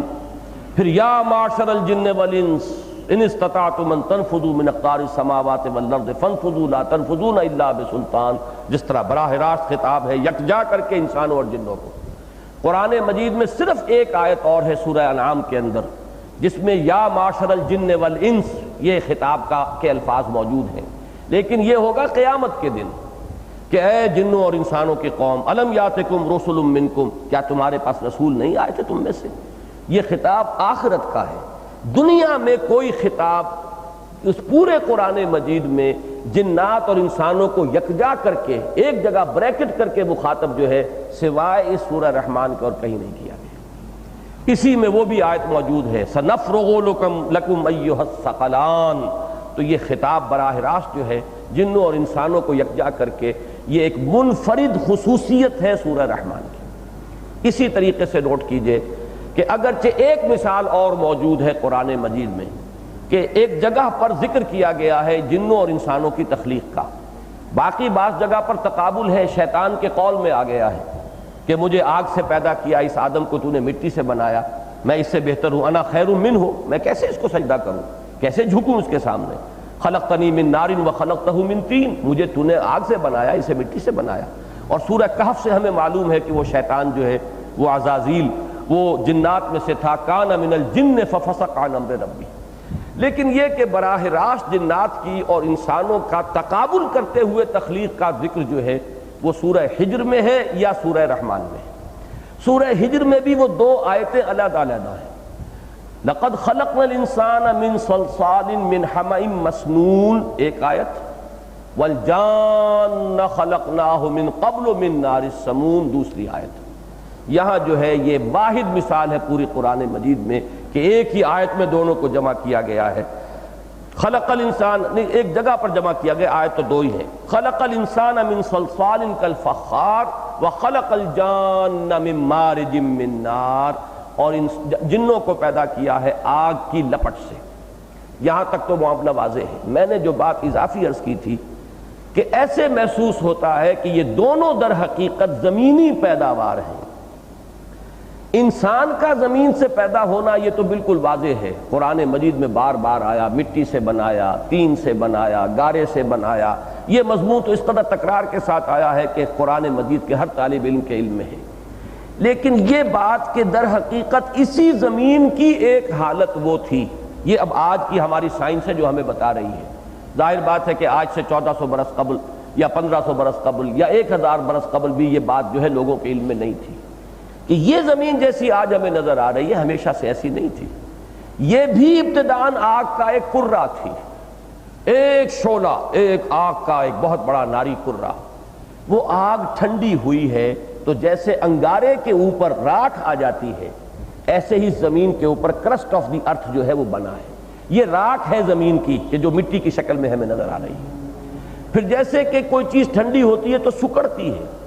لہذا وہ زمین جو ہے سکڑی ہے، اور سکڑنے میں اس کے اندر یہ نشیب و فراز پیدا ہوئے کہ کہیں پہاڑ ہو گئے اور کہیں غاریں ہو گئیں۔ جو اس آگ کے بخارات نکلے تھے وہی ہیں کہ جنہوں نے باہر جا کر فضا کی شکل اختیار کی ہے۔ یہ گیسز ہیں جو اسی آگ سے نکلی ہوئی گیسز ہیں کہ جنہوں نے یہ ہماری فضا کا جو کور ہے پوری زمین کے گرد یہ مہیا کیا ہے۔ انہی میں سے گیسز ہیں آکسیجن اور ہائیڈروجن جن سے پانی بنا ہے۔ وہ پانی جو ہے سال ہا سال نہیں، ہزار ہا سال تک وہ پانی زمین کے اوپر برستا رہا ہے، وہی پانی ہے جس نے سمندروں کی شکل اختیار کی ہے۔ اب نوٹ کیجئے، یہ تو نظریہ ارتقاء نے بات بڑی تفصیل سے بیان کی کہ جب وہ سمندروں کے اور زمین کی مٹی جہاں ملی تھی وہاں دلدلی کیفیات پیدا ہوئی، کبھی وہ پانی خشک ہو جاتا ہے، کبھی پھر وہاں پانی آ جاتا ہے، کبھی وہ کرسٹ بن جاتا ہے، پپڑی سی بن جاتی ہے جہاں دلدلیں ہوتی ہیں ان کے اوپر آپ نے دیکھا ہوگا۔ یہ جو وہاں کا تغیر و تبدل ہے اسی کے ذریعے سے وہاں حیاتیاتی جو ہے ارتقاء شروع ہوا ہے۔ یہ ہے کہ جو سائنس ہمیں بتا رہی ہے۔ قرآن مجید نے اس کو اس صراحت کے ساتھ کہیں بیان نہیں کیا ہے، لیکن کہیں وہ کہتا ہے تراب سے بنایا، مٹی سے بنایا، کہیں کہتا ہے تین سے بنایا، تین کہتے ہیں مٹی کو جب پانی میں گوندھ کر گارا بنا دیا جائے تو وہ تین ہے، کہیں وہ کہتا ہے تین لازب سے بنایا، گارا جب بہت عرصے تک پڑا رہے اس میں چپچپاہٹ پیدا ہو جائے، لہس پیدا ہو جائے تو یہ تین لازب ہے۔ پھر کہیں وہ کہتا ہے کہ حمیم مسنون، اس کے اندر ایک سڑھان پیدا ہو جاتی ہے، ایک بو اٹھتی ہے، ہم نے اس سے بنایا۔ یہ عام طور پر ہوا کرتا تھا، آج کے نوجوانوں کے لیے تو یہ اب یعنی ایسی بات ہے کہ جو ان کے مشاہدے میں کبھی نہیں رہی۔ ہم نے اپنے بچپن میں دیکھا ہے، کچے مکان ہوتے تھے، ان کو لیپنے کے لیے گارا تیار کیا جاتا تھا، وہ گارا تغاری بنا کر جو ہے مٹی اس میں ڈال دی گئی، پھر اس میں کوئی توڑی ڈالتے تھے، آرگینک میٹر۔ یہ توڑی ہے جو وہاں جب گلتی تھی تو اس سے اس کے اندر وہ لیس پیدا ہوتا تھا اس گارے کے اندر، اور ایک سڑان سی پیدا ہو جاتی تھی، اس کے اندر بدبو پیدا ہوتی تھی۔ یہ ہے من حمیم مسنون۔ پھر جب یہ خشک ہوتی تھی اور اس کے اندر پپڑیاں بنتی تھی تو یہ ہے صلصال من حمیم مسنون۔ یہ پپڑی اتنی خشک ہو جائے کہ بجنے لگے، وہ کھنکھنانے لگے تو وہ ہے صلصال کالفخار۔ اب آپ اندازہ کیجئے 6 یا 7 تعبیرات ہیں جو قرآن مجید نے دی، اور پورا کا پورا فلسفہ ارتقاء جہاں سے بیان کرتا ہے مدارج کو، وہ اس کے اندر فٹ بیٹھتا چلا جاتا ہے۔ قرآن مجید نے اس انداز میں بیان نہیں کیا، لیکن ان مدارج کا جو ہے اس کے ساتھ ایک کوریلیشن قائم ہوتا ہے۔ بہرحال جہاں تک ایک اینڈ ریزلٹ جسے ہم کہتے ہیں وہ مشترک ہے کہ مٹی سے بنا انسان، وہ کرسٹ آف دی ارتھ جو ہے اسی سے بنا ہے، بلکہ آدم کے لفظ کی یہی شرح کی جاتی ہے۔ ادیم کہتے ہیں چھلکے کو، تو ادیم الارض جو ہے زمین کا یہ چھلکا، کرسٹ آف دی ارتھ، اس سے آدم وجود میں آئے ہیں، اس لیے حضرت آدم کا نام جو ہے وہ آدم ہے۔ ادیم الارض سے ان کی تخلیق ہوئی۔ تحت ادیم السماء کے الفاظ ایک آتے ہیں، بڑی لرزا دینے والی ایک حدیث ہے۔ حضور نے کہیے کہ جو ہمارا آج کا ماحول ہے اس کو، یا اور اس سے بھی نامعلوم حالات اور خراب سے خراب تر کیا ہونے والے ہیں، لیکن حضور نے جو خبریں دی ہیں ان میں ایک حدیث بڑی لرزا دینے والی ہے کہ حضور نے فرمایا کہ وہ وقت آئے گا کہ مسلمانوں کی مسجدیں آباد ہوں گی، مساجدہم عامرۃ لیکن وہی خراب من الہدی، ہدایت سے خالی ہوگی۔ رسم ہوگی، ادا کی جا رہی ہوگی، اٹھک بیٹھک ہو رہی ہوگی، بڑے شاندار ٹائلیں لگی ہوئی ہوگی، مرمر سنگ مرمر ہوگا، سب کچھ ہوگا، ہدایت نہیں ہوگی۔ مساجدہم عامرۃ وہی خراب من الہدی۔ اور اس کے بعد کا ٹکڑا ہے جو اور زیادہ لرزا دینے والا، علماؤہم شر الناس تحت ادیم السماء۔ ان کے علماء جو ہیں آسمان کی اس چھلکے کے نیچے بدترین لوگ ہوں گے۔ من عندہم تخرج الفتنہ وفیہم تعود، انہی میں سے فتنہ نکلے گا، انہی میں لوٹ جائے گا۔ یعنی فتنے اٹھانے کے سوا انہیں کوئی کاروبار نہیں رہے گا، کوئی مصروفیت، لوگوں کو ہدایت کی طرف بلانا جو ہے ان کے سامنے نہیں رہے گا، فتنے اٹھانے، جھگڑے اٹھانے، لوگوں کو تقسیم کرنے، سر پھٹول کروانا، یہ ان کا پیشہ بن کر رہ جائے گا۔ من عندہم تخرج الفتنہ، فتنہ کون اٹھا سکتا ہے؟ ظاہر بات ہے کہ وہی اٹھائیں گے جن کی طرف لوگوں کا رجوع ہوتا ہے، جن کی طرف لوگ جو ہے وہ اپنی رہنمائی کے لیے دیکھتے ہیں۔ اگر ان کی نیتوں میں فتور آ گیا ہو، اگر وہ دنیا کے کتے بن گئے ہوں، تو ظاہر بات ہے کہ پھر فتنے تو وہیں سے وجود میں آئیں گے۔ من عندہم تخرج الفتنہ وفیہم تعود۔ تو ادیم کے لفظ سے میرا ذہن جو اس حدیث کی طرف بھی منتقل ہوا، وہ بھی میں نے آپ کو سنا دی۔ تو میرے ذہن میں ثقلان کا لفظ جو آیا ہے، اس میں زمین کے 2 بوجھ، یہ زمین کا ذکر ہو رہا ہے اس قرآن مجید کے اندر۔ کل من علیہا فان، علیہا کی ضمیر بھی میرے نزدیک یہاں زمین کی طرف جا رہی ہے کہ یہ جو قیامت آئے گی، جس کو کہ ہم جانتے ہیں، جس کے بعد بعث بعد الموت ہے اور حشر نشر ہے، حساب کتاب ہے، وہ قیامت اس پوری کائنات کے منہدم ہونے کا نام نہیں ہے، بلکہ وہ یہ زمینی تخلیق جو ہے، یہ عالم ارضی، اس میں جو یہ 2 مخلوقات پیدا کیے گئے، ایک جنات اور ایک انسان، یہ در حقیقت ان کے جزا و سزا کا اور ان کے جو بھی یہ امتحانی وقفہ تھا اس دنیاوی زندگی کا، اس کے بعد ان کے کارنامہ حیات کا نتیجہ بیان کرنے کے لیے ہوگا۔ تو وہ ساری ہلاکت جو آئے گی وہ در حقیقت اسی زمین کی مخلوقات کے اوپر آئے گی۔ کل من علیہا فان ویبقى وجہ ربک ذو الجلال والاکرام، اور اسی میں فرمایا گیا سنفرغ لکم ایھا الثقلان۔ یہ دونوں بوجھ ہیں اس زمین کے، گویا کہ دونوں زمین ہی سے بنائے گئے ہیں، اگرچہ جنات اس دور میں بنائے گئے جبکہ زمین آگ کا ایک شعلہ تھی، اس شعلے کی لپٹ سے، نار السموم، شعلے کے بارے میں بھی میں بیان کر چکا ہوں، یہ فزکس کے بلکہ ابتدائی اسباق میں سے ہے کہ شعلہ جو ہے فلیم، اس کا بھی ایک حصہ تو وہ ہے لیومینس جو نظر آ رہا ہوتا ہے، جو وہ پیلے سے رنگ کا ایک شعلہ آپ کو نظر آ رہا ہے، آگ ہے، پیلے رنگ کی ہے۔ ایک وہ ہے اس کے گرد ہے اصل حصہ جہاں حرارت سب سے زیادہ ہوتی ہے، لیکن وہ انویزیبل حصہ ہے وہ نظر نہیں آتا، وہ ہے اصل میں لپٹ جس کو کہا گیا ہے، یا نار السموم، جیسے کہ آگ اگر ہوا کے اندر آگ سرایت کیے ہوئے ہے، باد سرسر ہے، لو کے تھپیڑے آ رہے ہیں تو کوئی شے نظر نہیں آتی، حرارت ہے آگ اس ہوا کے اندر لیکن نظر نہیں آ رہی۔ اسی طریقے سے شعلے کا وہ حصہ جو انویزیبل ہے، اس لپٹ سے جنات کی تخلیق ہوئی ہے، اور وہ شعلہ بھی کوئی اور شعلہ نہیں بلکہ اسی زمین کا وہ دور جبکہ یہ ایک شعلے کی شکل میں تھی۔ یہی وجہ ہے کہ سورہ حجر میں اس کو بیان کیا گیا ہے وَالْجَانَّ خَلَقْنَاهُ مِن قَبْلُ مِن نَارِ السُّمُومِ، انسان کی، آدم کی پیدائش اور تخلیق سے بہت پہلے جنات کی تخلیق کی گئی ہے لو کی لپٹ سے، یعنی یہ کہ جو اس کے اوپر زمین جب ایک شعلہ تھی، اس شعلے کے اوپر جو وہ اس کی لپٹ تھی، وہ انویزیبل حصہ اس کا، اس سے بنائے گئے۔ البتہ یہ ذہن میں رہے کہ جنات آگ سے بنائے گئے لیکن آگ نہیں ہے، جیسے ہم مٹی سے بنائے گئے لیکن اب مٹی نہیں ہے۔ ہمارا یہ پروٹوپلازم جسے ہم کہتے ہیں، یہ جو ہمارے جسم کا جو مادہ ہے یہ مٹی نہیں ہے، اگرچہ اس کا مادہ تخلیق مٹی ہے۔ اسی طریقے سے ذہن میں اگر یہ تصور ہے کہ جن جو ہے وہ آگ ہے، نہیں، آگ سے بنے ہیں، مادہ تخلیق ان کا آگ ہے لیکن وہ خود آگ نہیں ہے۔ اور یہ جنات اور انسان یہ دونوں اس زمین ہی سے بنائے گئے، یہی دونوں اس زمین کا بوجھ ہیں۔ ایک بات اس کے ضمن میں اور آ گئی تھی درس کے دوران، وہ چونکہ ہمارا اجماعی عقیدہ جو ہے اہل علم کا وہ تو یہ ہے کہ جنات میں نبی اور رسول نہیں آئے۔ میرے حلقے میں جو لوگ شرکت کرتے ہیں ان کا چونکہ میرا ایک بڑا طویل اور بڑا گہرا تعلق رہا ہے مولانا امین احسن اصلاحی صاحب کے ساتھ، تو ان حضرات کا بھی ایک تعلق ہے، تو چونکہ انہوں نے اس کے برعکس ایک رائے دی ہے تو میں اس کے ضمن میں وضاحت کر رہا ہوں کہ مولانا اصلاحی صاحب نے یہ رائے دی ہے کہ جنوں میں بھی رسول آئے، اس لیے کہ قاعدہ جب قرآن مجید نے یہ بیان کیا ہے کہ رسول اسی جنس میں سے ہونا، اسی کی نوع میں سے ہونا ضروری ہے جس کی طرف رسول بھیجا جائے، ورنہ حجت قائم نہیں ہوتی، تو یہ قاعدہ کلیہ اپنی جگہ صحیح ہے، میں اس کو ایک اصول کی حیثیت سے مانتا ہوں، لیکن آپ دنیا بھر کے قواعد کے بارے میں یہ جانتے ہیں کہ ایکسیپشنز پروو دی رول،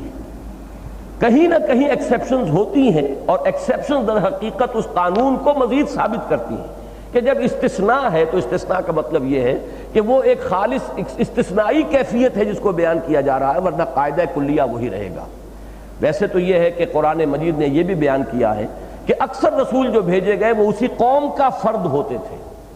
وَإِلَىٰ مَدْيَنَ أَخَاهُمْ شُعَيْبًا، تاکہ حجت جو ہے بتمام و کمال قائم ہو جائے، کوئی حجاب نہ ہو، کوئی ان کے درمیان مغایرت کا پردہ حائل نہ ہو۔ لیکن اس میں بھی ہم استثناء دیکھتے ہیں کہ حضرت لوط علیہ السلام عامورہ اور صدوم کی بستیوں کی طرف بھیجے گئے، حالانکہ وہ ان کی قوم کے فرد نہیں تھے، یہ تو حضرت ابراہیم علیہ السلام کے بھتیجے تھے حضرت لوط علیہ السلام، ان کے ساتھ ہجرت کر کے عراق سے گئے تھے شام اور پھر فلسطین پہنچے تھے، پھر ان کو بھیجا اللہ تعالیٰ نے صدوم اور عامورہ کی بستیوں کی طرف، تو وہاں جب وہ گئے تو ظاہر بات ہے کہ وہ اس قوم کے فرد نہیں تھے، ایکسیپشن موجود ہے۔ اسی طریقے سے انسانوں کے اندر، انسانوں میں مرد بھی ہیں عورتیں بھی ہیں،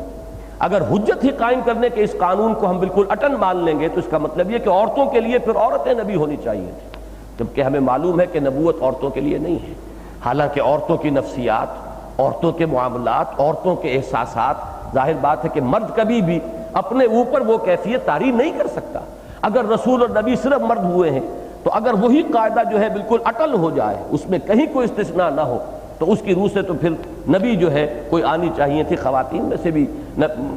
اور رسول آنی چاہیے تھی، لیکن وہ بھی نہیں ہے۔ تو اجماعی عقیدہ یہی ہے کہ نبوت و رسالت جنوں میں نہیں ہے، بلکہ نبوت و رسالت کے اعتبار سے جنات بھی تابع ہیں انسانوں کے، وہی رسول جو آئے ہیں انسانوں میں وہی در حقیقت ان کی طرف بھی ہے۔ یہی وجہ ہے، مجھے حیرت ہوتی ہے مولانا اصلاحی صاحب کا، حالانکہ جو اصل الاصول ہے وہ تو یہ ہے کہ قرآن مجید پر وہ بیس کرتے ہیں اپنے سارے استدلال کو۔ دو جگہ پر ذکر ہے جنات کا قرآن مجید کے اندر، انہوں نے حضور سے قرآن سنا، پھر جا کر اسی کی تبلیغ کی، انا سمعنا قرآنا عجبا یہدی الی الرشد فآمنا بہ، سورہ جن میں موجود ہے کہ تم بھی ایمان لاؤ۔ تو آخر اگر ان کی رسالت حضور صلی اللہ علیہ وسلم کی ان کی طرف نہیں تھی تو ایمان لانے کے معنی کیا ہے؟ پھر یہ کہ سورہ احقاف میں ذکر موجود ہے کہ ہم نے یہ موسیٰ کی کتاب کے بعد پہلی کتاب سنی ہے۔ اب اگر حضرت موسیٰ علیہ السلام اور حضور کے مابین 2000 برس کا فصل ہے، اس لیے کہ 1300 قبل مسیح میں حضرت موسیٰ علیہ السلام ہے اور 7ویں صدی میں حضور صلی اللہ علیہ وسلم پر وحی کا آغاز ہو رہا ہے 610 کے اندر، پورے 2000 سال کا فصل ہے۔ لیکن وہ جنات یہ کہہ رہے ہیں کہ من بعد کتاب موسیٰ کی کتاب کے بعد اب یہ کتاب ہے جو ہم نے سنی ہے۔ تو اس عرصے میں معلوم ہوا کوئی نبی ان کے ہاں نہیں رہا، جیسے کہ کتاب ہمارے ہاں واقعتاً حضرت موسیٰ کی کتاب یعنی تورات کے بعد قرآن ہی ہے۔ انجیل کتاب کے حکم میں نہیں ہے، وہ مواعظ ہیں، اس میں شریعت ہے ہی نہیں۔ اسی طریقے سے جو زبور ہے وہ بھی ترانہ حمد ہے، حمد کے ترانے ہیں۔ بک آف سامز کے نام سے آج بھی وہ موجود ہے اس اولڈ ٹیسٹمنٹ کے مجموعے کے اندر، اس میں بھی کوئی شریعت نہیں ہے۔ شریعت والی کتابیں صرف 2 نازل ہوئی ہیں، ایک حضرت موسیٰ علیہ السلام کو عطا کی جانے والی تورات اور آخری محمد الرسول اللہ کو عطا کیا جانے والا قرآن۔ تو کتاب جو ہے در حقیقت شریعت کے معنی میں، جس میں کہ شریعت دی گئی ہو، جس میں احکام دیے گئے ہوں، تو یہ 2 ہی ہیں، تورات اور قرآن۔ تو ان کا قول جو ہے وہ بہت ہی حکیمانہ ہے کہ من بعد کتاب موسیٰ کی کتاب کے بعد یہ کتاب اب آئی ہے، اس پر ہم ایمان لائے ہیں۔ تو معلوم یہ ہوا کہ جو اجماعی ہے اہل سنت کا اور علماء کا جو عقیدہ ہے وہی صحیح ہے، اور نبوت و رسالت جو ہے جنات میں نہیں ہے۔ میں تو اس سے آگے بڑھ کر میرا اپنا ایک نظریہ ہے کہ میرے نزدیک جنات میں بھی روح نہیں ہے، روح صرف حضرت آدم میں پھونکی گئی ہے، اور وہی ان کے شرف کی بنیاد ہے۔ فَإِذَا سَوَّيْتُهُ وَنَفَخْتُ فِيهِ مِن رُوحِي فَقَعُوا لَهُ سَاجِدِينَ۔ جنات کے اندر وہ روح نہیں تھی، جیسے یہ حیوانات ہیں، جان ہے ان میں، حیات ہے، بکری ہے جاندار ہے، کوئی اور ہے بلی ہے، یہاں تک کہ گھاس کا تنکا بھی جاندار ہے۔ میں نے تفصیل سے بحث کی ہے ان مضامین پر، میرا جو چھوٹا سا کتابچہ ہے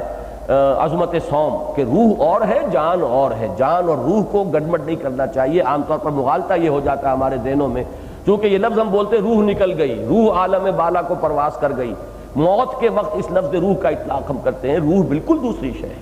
روح کا تعلق جو ہے اس حیات سے نہیں ہے۔ یہ حیات جو ہے یہ حیوانات میں بھی ہے، یہ بلی اور کتے کے اندر بھی موجود ہے، یہ گھاس کے تنکے میں بھی موجود ہے۔ وہ جرثومہ کے جو کہ آپ ٹپکاتے ہیں، جو انسان جو ہے بیوی کے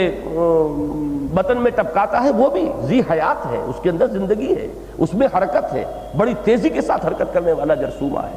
بیضہ انثیٰ جو ہے، جو ماں کی طرف سے حصہ شامل ہوتا ہے، وہ بھی لیونگ میٹر ہے۔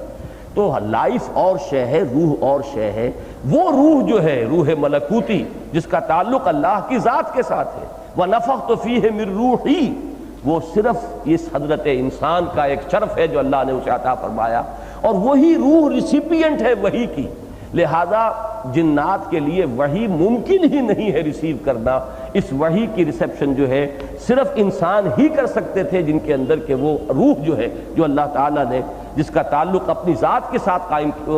ثابت فرمایا ہے، ذکر فرمایا ہے، وہ جن کو ملی ہے۔ اس لیے کہ وحی کو بھی روح کہا گیا، قرآن کو بھی روح کہا گیا، لانے والا فرشتہ بھی روح ہے،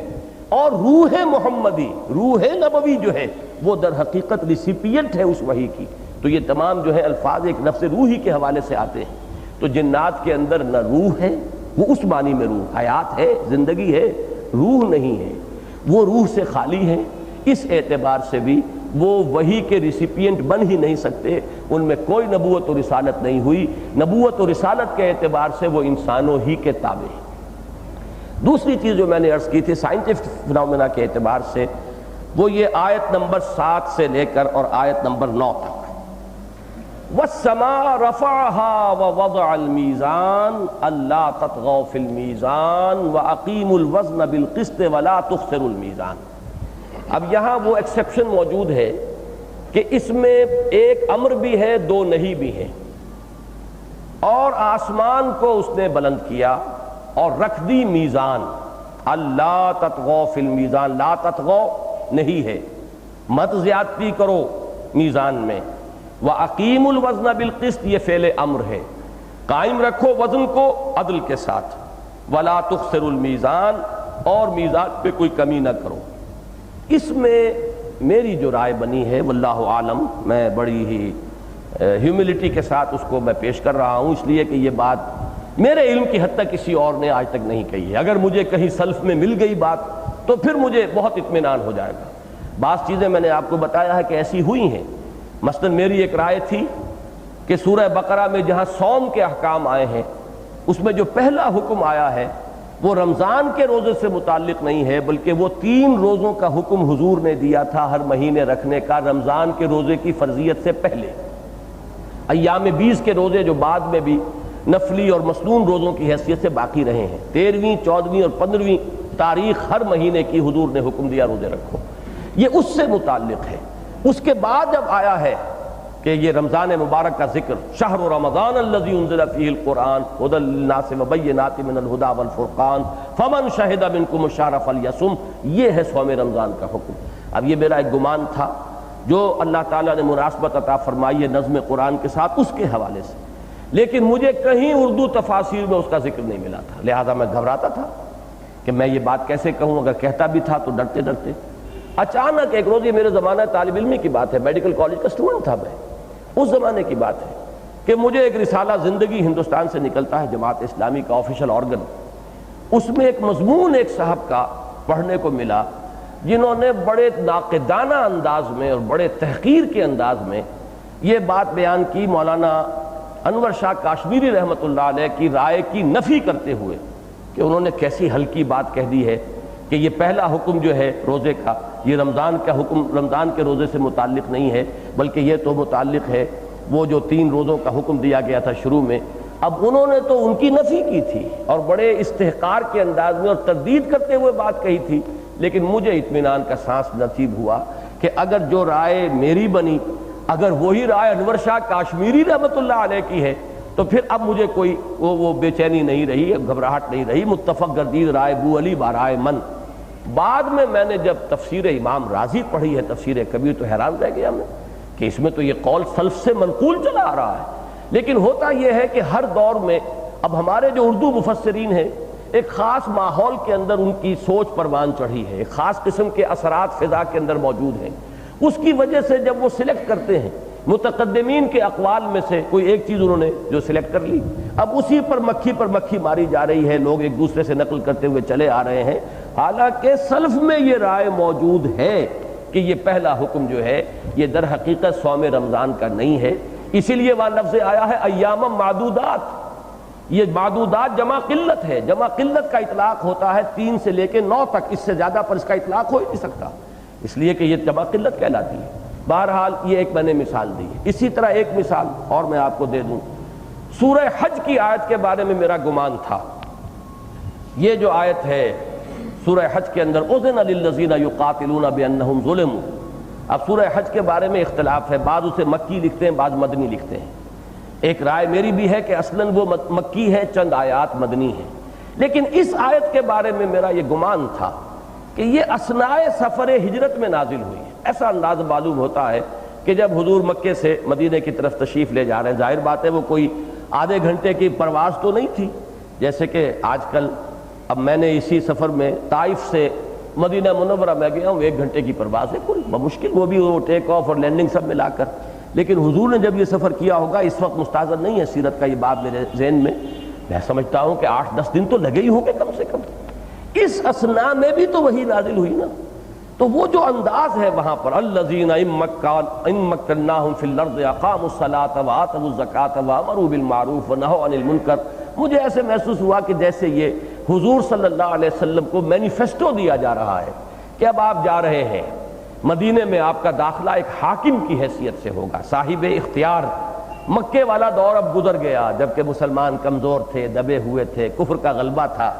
اب تو بے تاج بادشاہ کی حیثیت سے آپ کا وہاں داخلہ ہوگا۔ الذین ان مکناہم فی الارض، اب آپ کو کیا کام وہاں جاتے ہی کرنے، اقاموا الصلاۃ وآتوا الزکاۃ وامروا بالمعروف ونہوا عن المنکر، یہ مینیفیسٹو ہے جو محمد رسول اللہ کو دیا جا رہا ہے، اور محسوس ایسا ہوتا ہے کہ ان آیات کے نزول کا کوئی موقع مکے میں تو بنتا ہی نہیں، اس لیے کہ ابھی وہ حالات ہی نہیں تھے کہ وہ تمکن ہو اور وہاں پر یہ احکام اس طریقے سے تنفیذ کیے جا سکیں، اور مدینے میں جانے سے پہلے یہ بات آ جانی چاہیے۔ تو میرا گمان تھا، بعد میں مجھے اطمینان ہوا کہ حضرت عبداللہ ابن عباس رضی اللہ تعالی عنہما کا یہ اثر موجود ہے کہ یہ آیات اثناء سفر ہجرت میں نازل ہوئی، تو اس سے ایک اطمینان ہو جاتا ہے۔ اسی طرح میں عرض کر رہا ہوں، چونکہ اب اتنا وقت میرے پاس نہیں ہے کہ میں ان تفاسیر کو کھنگالوں، ہو سکتا ہے یہ بات پہلے بھی کسی نے کہی ہو، لیکن اس وقت تک چونکہ میرے علم میں نہیں ہے اور میں یہ بات اپنی ایک منفرد رائے کی حیثیت سے پیش کر رہا ہوں، لہذا عرض کر رہا ہوں کہ بہت ڈرتے ڈرتے پیش کر رہا ہوں، پوری ہیوملٹی کے ساتھ پیش کر رہا ہوں۔ اللہ کرے کہ مجھے کہیں سے اصل میں سے بھی اس کی تائید مل جائے، ورنہ یہ کہ اگر میری رائے یہ غلط ہے تو کوئی میری اس غلطی کو مجھ پر واضح کر دیں اور مجھے اس پھر رجوع کرنے میں قطعاً کوئی بات نہیں ہوگا۔ لیکن اس سورہ مبارکہ کا مزاج جو میں نے سمجھا، اس میں سیاق و سباق کا جو تعلق قائم ہوتا ہے، اس کی روح سے میرے نزدیک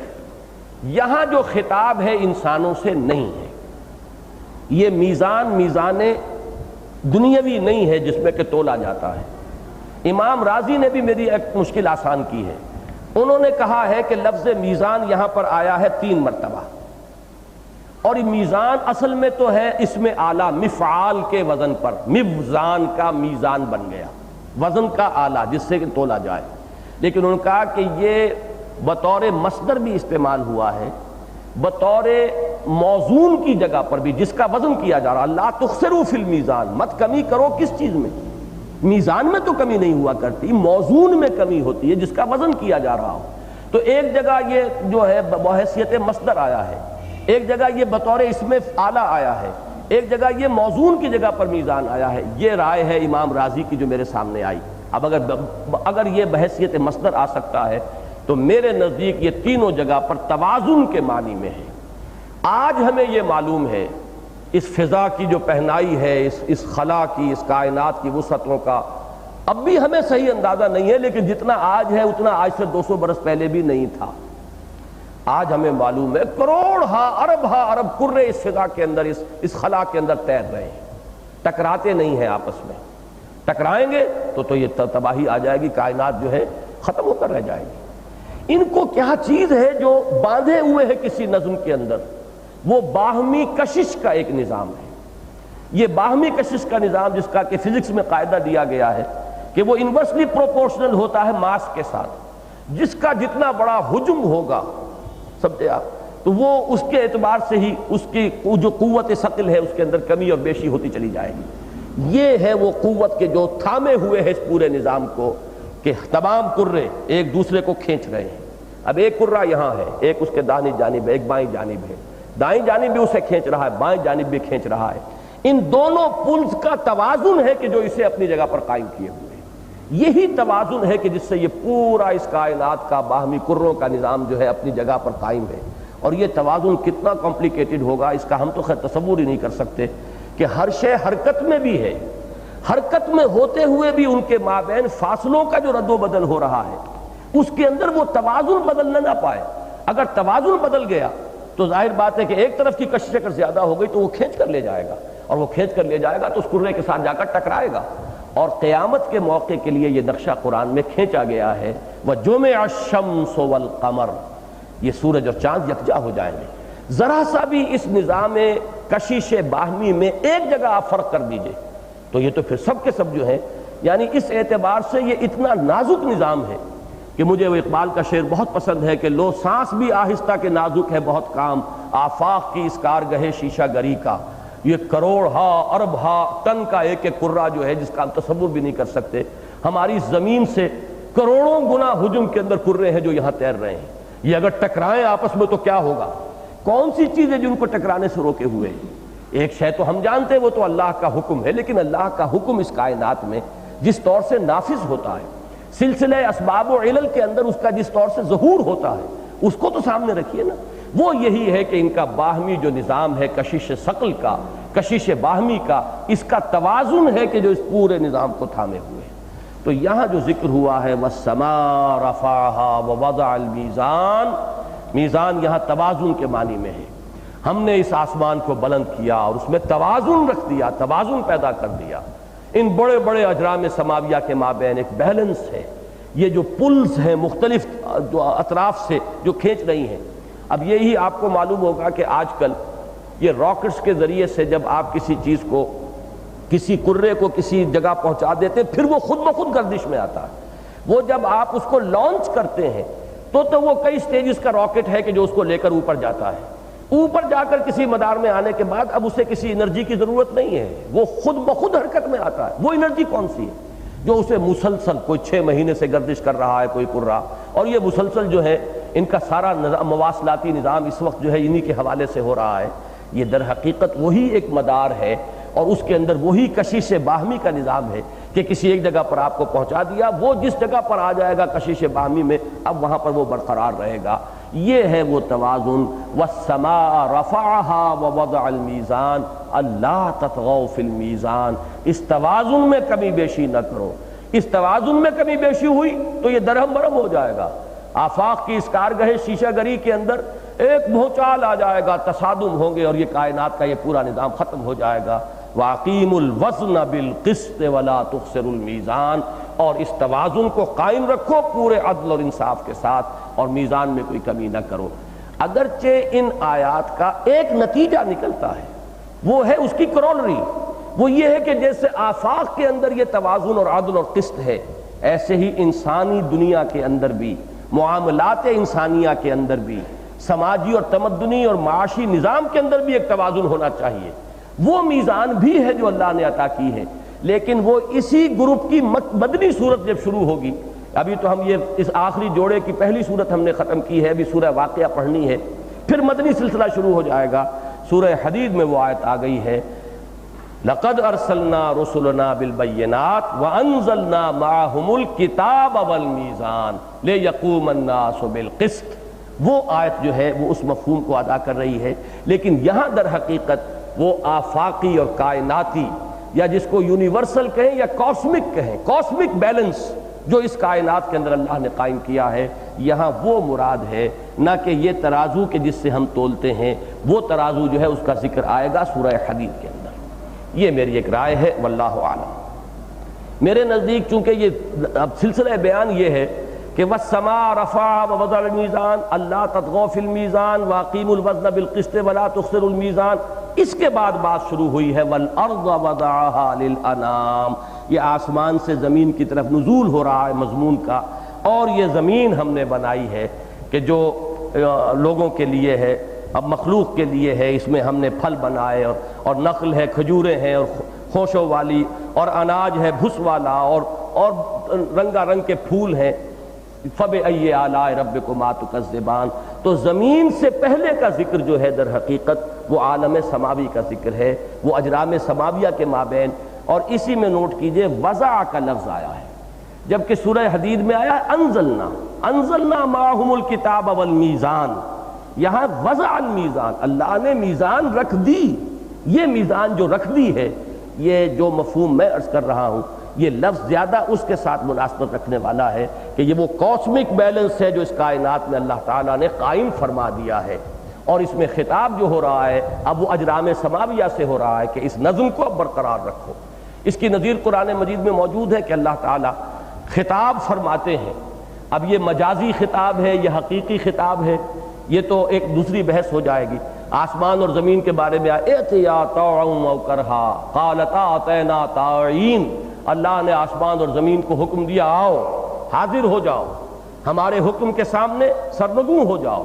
چاہے اپنی طبیعت کی آمادگی کے ساتھ، چاہے اپنی طبیعت پر جبر کرتے ہوئے۔ ان دونوں نے عرض کیا کہ ہم حاضر ہیں اپنی پوری طبیعت کی آمادگی کے ساتھ، آپ کا جو حکم ہوگا اسی کی پابندی کریں گے۔ تو یہ کلام جو ہے زمین سے، آسمان سے، یہ جو بھی اجرام سماویہ ہیں، ان سے کلام قرآن مجید میں ثابت ہے اللہ تعالیٰ کا اس طور سے، اور میرے نزدیک یہاں پر بھی کلام کا رخ جو ہے وہ ان کی جانب ہے، انسانوں کی جانب نہیں ہے۔ تیسری چیز جو میں عرض کر دوں، اب وہ آخری بھی ہوگی، وہ ہے یا معاشر الجن والانس ان استطعتم ان تنفذوا من اقطار السماوات والارض فانفذوا لا تنفذون الا بسلطان۔ پہلی بات تو میں یہ عرض کر دوں کہ میں نے جتنی تفسیریں پڑھی، طبیعت میں ایک خلش باقی رہی کہ اس آیت کا اصل محل اور مفہوم اور مقام ہے کیا۔ اے جنوں اور انسانوں کی قوم، اگر تم میں استطاعت ہے کہ تم آسمان اور زمین کے حدود سے نکل بھاگو تو نکل بھاگو، تم ہرگز نہیں نکل بھاگو گے سکو گے مگر سند کے ساتھ۔ اب سلطان کے دو معنی کیے گئے، ایک تو طاقت کے ساتھ نکل سکتے ہو، اور ایک یہ کہ سند کے ساتھ کہ ہمارا اگر پاسپورٹ ہے، ہمارا اجازت نامہ ہے تو نکل جاؤ گے۔ لیکن سوال یہ ہے کہ آسمانوں اور زمین سے نکل کے جائیں گے کہاں؟ اس لیے کہ قرآن مجید کی اصطلاح جہاں تک میں سمجھ سکا ہوں، آسمانوں اور زمین کا لفظ قرآن جب استعمال کرتا ہے تو کل کائنات کو وہ اس سے مراد لیتا ہے۔ جو ہماری سائنٹیفک اصطلاحات ہیں، جو ہماری اہل منطق یا اہل فلسفہ کی اصطلاحات ہے، کون و مکان، کائنات، قرآن ان الفاظ کو استعمال نہیں کرتا، حالانکہ یہ عربی کے الفاظ ہیں۔ قرآن مجید نے سادہ ٹرمینالوجی جو عرب کا ایک عام بدو بھی سمجھ لیتا تھا وہ استعمال کی ہے، لیکن جب بھی وہ آسمان اور زمین مراد لیتا ہے تو کل کائنات، کل عالم جو بھی اللہ نے تخلیق فرمایا ہے وہ اس میں آ جاتا ہے۔ اب اس سے باہر پھر کون ہے؟ اس سے باہر ہے کیا؟ جو بھی کچھ ہے کائنات کے اندر وہ تو ان کی حدود کے اندر آ گیا۔ اب وہاں سے نکل کر جانے کا مسئلہ ہے کہاں کا، کہاں نکل بھاگیں گے؟ پھر یہ کہ اگر یہ صرف اشارہ ایک مجاز کے درجے میں ہوتا، صرف ایک استعارہ ہوتا، تو وہ جو ٹکڑا ہے کہ لا تنفذون الا بسلطان، وہ کچھ سپر فلوئڈ سا ہو جاتا ہے، مطلب یہ کہ غیر ضروری سا محسوس ہوتا ہے۔ اس سے تو معلوم ہوتا ہے کہ نکل سکتے ہیں، اس لیے کہ اللہ کی سند درکار ہے۔ چاہے وہ اپنی طاقت لیں، جن لوگوں نے طاقت مانی لیے ہیں وہ تو بہت ہی احمقانہ مفہوم ہے جو انہوں نے لیا، عجیب، یعنی ایک تضاد ہوگا اس میں کہ اے جنوں اور انسانوں، اگر تم میں طاقت ہے کہ تم نکل بھاگو آسمان اور زمین کی حدود سے تو نکل بھاگو، تم نہیں نکل بھاگو گے مگر طاقت کے ساتھ۔ تو سلطان کے معنی اگر طاقت لیتے ہو تو یہ تو کلامی محمل ہو گیا، اگر تم میں طاقت ہے تو نکل بھاگو، تم نہیں نکل سکتے مگر طاقت کے ساتھ۔ تو یہ تو میرے نزدیک جن لوگوں نے بھی یہ معنی کیے ہیں انہوں نے تو سادہ سی منطق کو بھی سامنے نہیں رکھا کہ یہ تو بالکل کلام محمل ہو گیا۔ ہاں، جنہوں نے سلطان سے مراد لیا ہے اللہ کی سند، اللہ کا اجازت نامہ، اللہ کا پاسپورٹ، وہ کسی نہ کسی درجے میں مضمون جو ہے وہ منطقی بن جاتا ہے کہ ان کی حدود سے تم نہیں نکل سکتے، الا یہ کہ اللہ کی طرف سے سند اور سلطان اور جواز جسے کہتے ہیں، جواز سفر۔ آج کل جو بھی حج اور عمرے کے لیے جاتا ہے تو وہاں سب سے پہلے فین جواز، تو وہ جواز ہے۔ اور مجھے بڑا ایک پیارا شعر یاد آ گیا ہے اس جواز کے لفظ پر، میں بہت زیادہ محظوظ ہوا جب میں نے عرب میں جا کر دیکھا کہ پاسپورٹ کو وہ جواز کہتے ہیں۔ تو ایک شعر ہے، کسی نے بہت مایوسی کے عالم میں کہا ہے، ہوگا کسی تحریک سے وابستہ، کسی جماعت سے وابستہ ہوگا، اس کے قائد سے یا قائدین سے یا قیادت سے مایوس ہوا، بددل ہوا۔ میں نہیں جانتا کہ وہ کون شاعر ہے، مجھے صرف شعر یاد ہے، مجھے معلوم نہیں ہے کہنے والا کون ہے، اس کا پس منظر کیا ہے، لیکن ایک عجیب کیفیت ہے اس شعر کے اندر۔ تیری رہبری کا یہ فیض ہے، قدم اہل شوق کے رک گئے۔ بڑا طنز ہے، بڑا گہرا، بہت کرب ہے اس میں۔ اس کرب اور طنز کا ایک ایسا اجماع جو ہے اس شعر کے اندر جو اجتماع ہوا ہے،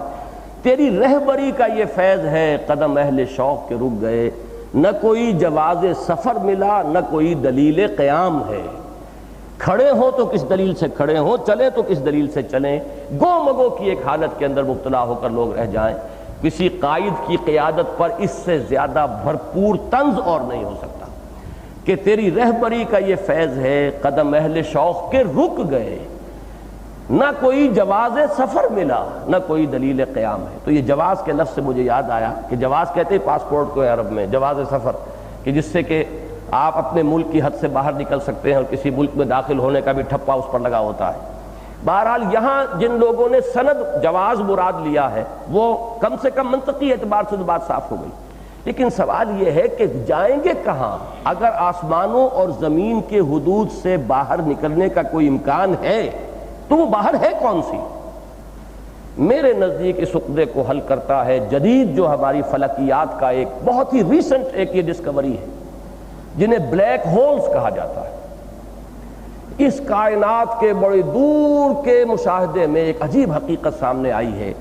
کہ کہیں کہیں ایسے سیاہ داغ ہیں، نقطے ہیں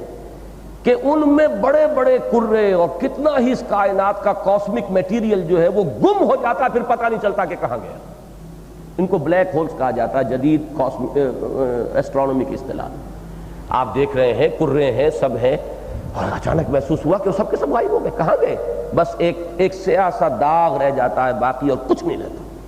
کہاں چلا گیا ہے سارا مواد؟ میرے نزدیک یہ وہ وجود سے عدم کا معاملہ ہے، عدم محض میں دوبارہ چلے جانا، اس لیے کہ اس کائنات کی اصل تو عدم ہے۔ مجھے حضرت مجدد الفسانی رحمۃ اللہ علیہ کا ایک قول یاد آ رہا ہے کہ این صنعت باری تعالی است کہ معدوم را موجود می نمائند۔ یہ تو اللہ تعالیٰ کی صنائی کی شان ہے، یہ کائنات اصل میں تو اس کی حقیقت عدم ہے، اس عدم کو وجود کا ایک پردہ جو ہے پہنا دیا گیا ہے، نظر آ رہا ہے کہ یہ موجود ہے، حقیقت میں معدوم ہے۔ تو کائنات کی اصل تو عدم ہے، اللہ نے عدم سے اسے وجود بخشا، اب یہ پھر عدم ہی کے پردے میں جائے گی، اور اس عدم کے پردے میں جانے کا معاملہ جیسے اس کائنات کے اندر کریشن کا پروسیس ابھی جاری ہے، یہ بھی جدید ترین جو نظریات ہیں اس میں یہ ہے ایکسپینڈنگ یونیورس کا فلسفہ، اور کریشن ابھی مسلسل جاری ہے۔ ہمارے بعض سائنسدان تو بتاتے ہیں کہ اتنے عرصے میں ایک نیا ایٹم جو ہے ہائیڈروجن کا وجود میں آ رہا ہے، مسلسل ہائیڈروجن ایٹمز جو ہے اس کائنات کے اندر ایڈ ہو رہے ہیں۔ تو جس طرح ایک طرف ہمارے جسم کے اندر خون ہے، مسلسل اس کی نئی پیدائش بھی ہوتی ہے، اور مسلسل وہ جو کارپسلز ہیں اس کے وہ ان کی موت بھی واقع ہو رہی ہے، تو تخلیق اور فنا کا عمل ہماری اس زندگی کے دوران بھی ہمارے وجود میں جاری ہے۔ خون کے ذرات تازہ پیدا ہو رہے ہیں اور پھر وہ ختم ہوتے چلے جا رہے ہیں۔ اسی طریقے سے اس کائنات میں ابھی تخلیق اور فنا کا عمل بھی مسلسل جاری ہے۔ ایک طرف یہ ایکسپینڈنگ یونیورس ہے، وہ جو بھی میٹر ہے وہ پیدا ہو رہا ہے، مزید اس میں ایڈ ہو رہا ہے۔ قرآن مجید میں اس کی طرف اشارہ یزید فی الخلق ما یشاء، اللہ تعالیٰ خلق میں اضافہ کرتا رہتا ہے جو چاہتا ہے، اس کی ابھی خلاقی ختم نہیں ہوئی۔ اقبال نے اس کو اس طرح بیان کیا ہے کہ یہ کائنات ابھی ناتمام ہے، شاید کہ آ رہی ہے دمادم صدائے کن فیکون۔ یہ صدائے کن فیکون ہر شخص تو نہیں سن سکتا، لیکن یہ کہ کسی کا اگر شعور جو ہے بہت حساس ہے تو شاید وہ اس کی آواز بھی سنتا ہو۔ جیسے حضرت علی رضی اللہ تعالیٰ عنہ کا قول ہے کہ وہ عہد الست بربکم قالوا بلا، مجھے یاد ہے، مجھے اب بھی یاد ہے کہ وہ عہد ہم کر کے آئے تھے۔ اب ہر شخص کو تو یاد نہیں ہے، ان کا کوئی خاص معاملہ ہے کہ انہیں یاد ہے۔ بہرحال اس کائنات میں کریشن اور ڈسٹرکشن کا عمل مسلسل جاری ہے۔ وہ ڈسٹرکشن جو ہے وہ ہے بلیک ہولز کی شکل میں۔ میرے نزدیک اس آیت کا مفہوم یہ ہے جو مختلف مواقع پر قرآن مجید سے اور جگہوں سے معلوم ہوتا ہے کہ انسان اور جن جب وہ وقت آئے گا قیامت کا تو وہ فنا کے طالب ہوں گے، وہ چاہیں گے کہ ہمیں ملیا میٹ کر دیا جائے، نسیم منسیہ، جیسے کہ الفاظ سورہ مریم میں حضرت مریم کے آئے ہیں، یا لیتنی مت قبل ھذا وکنت نسیم منسیہ، کاش کہ میں اس سے پہلے مر چکی ہوتی اور میں بھولی بسری ہو چکی ہوتی، یاد بھی نہ ہوتا کسی کو کہ کون مریم تھی۔ یہ جو ایک کیفیت ہے، یہی کیفیت تو ہر ایک کی ہوگی جب وہ حساب کا وقت قریب آ رہا ہوگا۔ کاش کہ ہم ایک دم ہمارا وجود ختم ہو جائے، جس کو کہ فارسی میں کسی نے کہا ہے اس کیفیت کا اظہار ہے کہ مرا کاش کے مادر نہ زادے، کاش کہ مجھے میری ماں نے جنا نہ ہوتا۔ اور قرآن مجید میں سورہ جو ہے اما یتسالون وہ اسی پر آتی ہے، یا لیتنی کنت ترابا، ہائے کاش کہ میں مٹی ہوتا۔ یہ آج جو محاسبہ ہے جس کو فیس کرنا پڑ رہا ہے، کاش کہ اس کا مرحلہ نہ آتا۔ یہی کیفیت حضرت ابو بکر رضی اللہ تعالیٰ عنہ کے اس قول میں ہے کہ کاش میں چہچہاتی ہوئی چڑیا ہوتا جس سے کوئی حساب کتاب نہیں، کاش میں گھاس کا ایک تنکا ہوتا جو جلا دیا جاتا ہے، ختم ہو جاتا ہے، پھر اس سے کوئی حساب کتاب نہیں۔ تو جن اور انس یہ چاہیں گے کہ کاش ہمیں معدوم کر دیا جائے، ہمارا وجود ختم ہو جائے، یہ شرف وجود جو ہمیں عطا ہوا ہے، یہ خلعت وجود جس سے ہم نوازے گئے ہیں، کاش کہ یہ ہم سے لے لی جائے۔ اسی کو قرآن مجید میں غالباً سورہ فرقان میں کہا گیا ہے وَدَعَوْا هُنَالِكَ ثُبُورًا، اب وہ موت مانگیں گے اور کہا جائے گا اب ایک موت نہ مانگو، اب لاکھوں موتیں مانگو، اب ایک موت سے کام نہیں چلے گا، اب تو اس جہنم کے اندر ہر آن مرو گے اور پھر جیو گے اور مرو گے اور پھر جیو گے، اور وہ موت نہیں آئے گی، وہ موت چاہیں گے اور وہ موت آئے گی نہیں۔ یہ ہے اصل میں نقشہ کہ انسان چاہیں گے اور جنات چاہیں گے کہ ہم معدوم کر دیے جائیں، ہمیں ختم کر دیا جائے، لیکن یہ کہ نہیں، البتہ اللہ کا حکم جب ہوگا جس کے لیے ہوگا، وہ سند جس کو اللہ تعالیٰ عطا فرما دے کہ اس کا وجود ختم ہو جائے اور وہ عدم کے پردے میں گم ہو کر رہ جائیں، وہ بلیک ہول میں داخل ہو اور پھر ان کا وجود نہ رہے۔ جہنم میں داخل ہو کر تو وجود رہے گا، ایک کھال جل جائے گی تو دوسری کھال دے دی جائے گی، وہ جھلس جائے گی تو تیسری کھال دے دی جائے گی، تاکہ وہ سوزش اور جلن وہ مسلسل محسوس ہوتی رہے۔ وہ جو معدوم محض ہو جانے کی خواہش ہے، یہ آیت میرے نزدیک واللہ عالم پھر عرض کر رہا ہوں کہ یہ بلیک ہول کا کانسیپٹ جو ہے یہ بھی ظاہر بات ہے کہ بہت ریسنٹ ہے، میں پھر یقین کے ساتھ نہیں کہہ رہا، ایک ذہنی انتقال ذہنی ہے کہ میرا ذہن ادھر منتقل ہوا ہے اور میں نے اسے آپ حضرات کے سامنے رکھ دیا ہے۔ اہل علم کے لیے یہ غور و فکر کا مادہ ہوگا۔ اس میں یہ ڈھونڈنا، جیسا کہ میں نے تمہید میں کہا تھا کہ پہلے کسی نے یہ بات کہی ہے یا نہیں کہی ہے، تو یہ لا حاصل بات ہوگی، اس لیے کہ ظاہر بات ہے کہ بلیک ہولز کا کوئی کانسیپٹ ہی اس سے پہلے موجود نہیں تھا، کائنات کا ہمارا مشاہدہ ہی ابھی اتنی وسعت میں نہیں تھا، یہ مسلسل کریشن اور مسلسل ڈسٹرکشن کا یہ تصور جو ہے وہ ہمارے سامنے موجود نہیں تھا۔ لہذا یا معشر الجن والانس ان استطعتم ان تنفذوا من اقطار السماوات والارض فانفذوا لا تنفذون الا بسلطان. میرے نزدیک اس سے مراد آسمانوں اور زمین کی سرحدوں سے باہر نکل جانے کا مطلب یہ جو وجود ہے اس کے سرحد سے نکل کر عدم کے اندر داخل ہو جانا ہے. اور یہ چیز تو ہوگی ہی، ایک وقت آئے گا، لیکن کب ہوگی؟ جب اللہ چاہے گا، جب اللہ کی سلطان اور اللہ کی سند حاصل ہو جائے گی. تو یہ تین چیزیں تھیں خاص طور پر جو میں نے چاہا کہ دوبارہ دہرا کر آپ حضرات کے سامنے رکھ دوں. اور اس میں وہ مقدمہ اصل میں کہ ان چیزوں میں ہمیں فرق کرنا چاہیے، نہ تو جدید کے اندر اس طرح بہہ جائیں کہ جو شریعت کا عملی پہلو ہے اس کو بھی ہم موم کی ناک بنا دیں، جدھر چاہیں مروڑ دیں اور جدھر چاہیں اسے بھی لے جائیں اپنی خواہشات کے پیچھے. وہ عملی حصہ جو ہے وہ تو قائم اور دائم رہے. اس میں تو ہمارا اصول ہونا چاہیے کہ پیچھے کی طرف چلو، دوڑ پیچھے کی طرف ہے گردش ایام تو، اور یہ یہاں تک کہ ہم پہنچ جائیں ما انا علیہ واصحابی، جو حضور کا اور صحابہ کا طرز عمل ہے. جتنا بھی ہم قریب ہو سکیں قریب سے قریب تر، ادن و دونک اور قریب ہو جاؤ، وہ ہونا چاہیے عمل کے معاملے میں. باقی یہ علمی معاملات، فکر اور حکمت کے معاملات، اور خاص طور پر جہاں سائنٹیفک فنومینا کا معاملہ آتا ہو اس کے ضمن میں ہمیں آگے سے آگے جانا چاہیے. اور جتنی بھی جدید معلومات، خاص طور پر ثابت شدہ سائنسی حقائق جتنے بھی سامنے آ چکے ہیں، اور نظریات میں بھی جو چیز قرآن مجید کے بیان سے زیادہ مطابقت رکھتی ہو، قریبی مطابقت رکھتی ہو، ہمیں اس کو قرآن مجید کی اس تشریح میں اور تفہیم کے معاملے میں ان کو انکارپوریٹ کرنا چاہیے. اقول قولی ھذا واستغفر اللہ لی ولکم ولسائر المسلمین والمسلمات.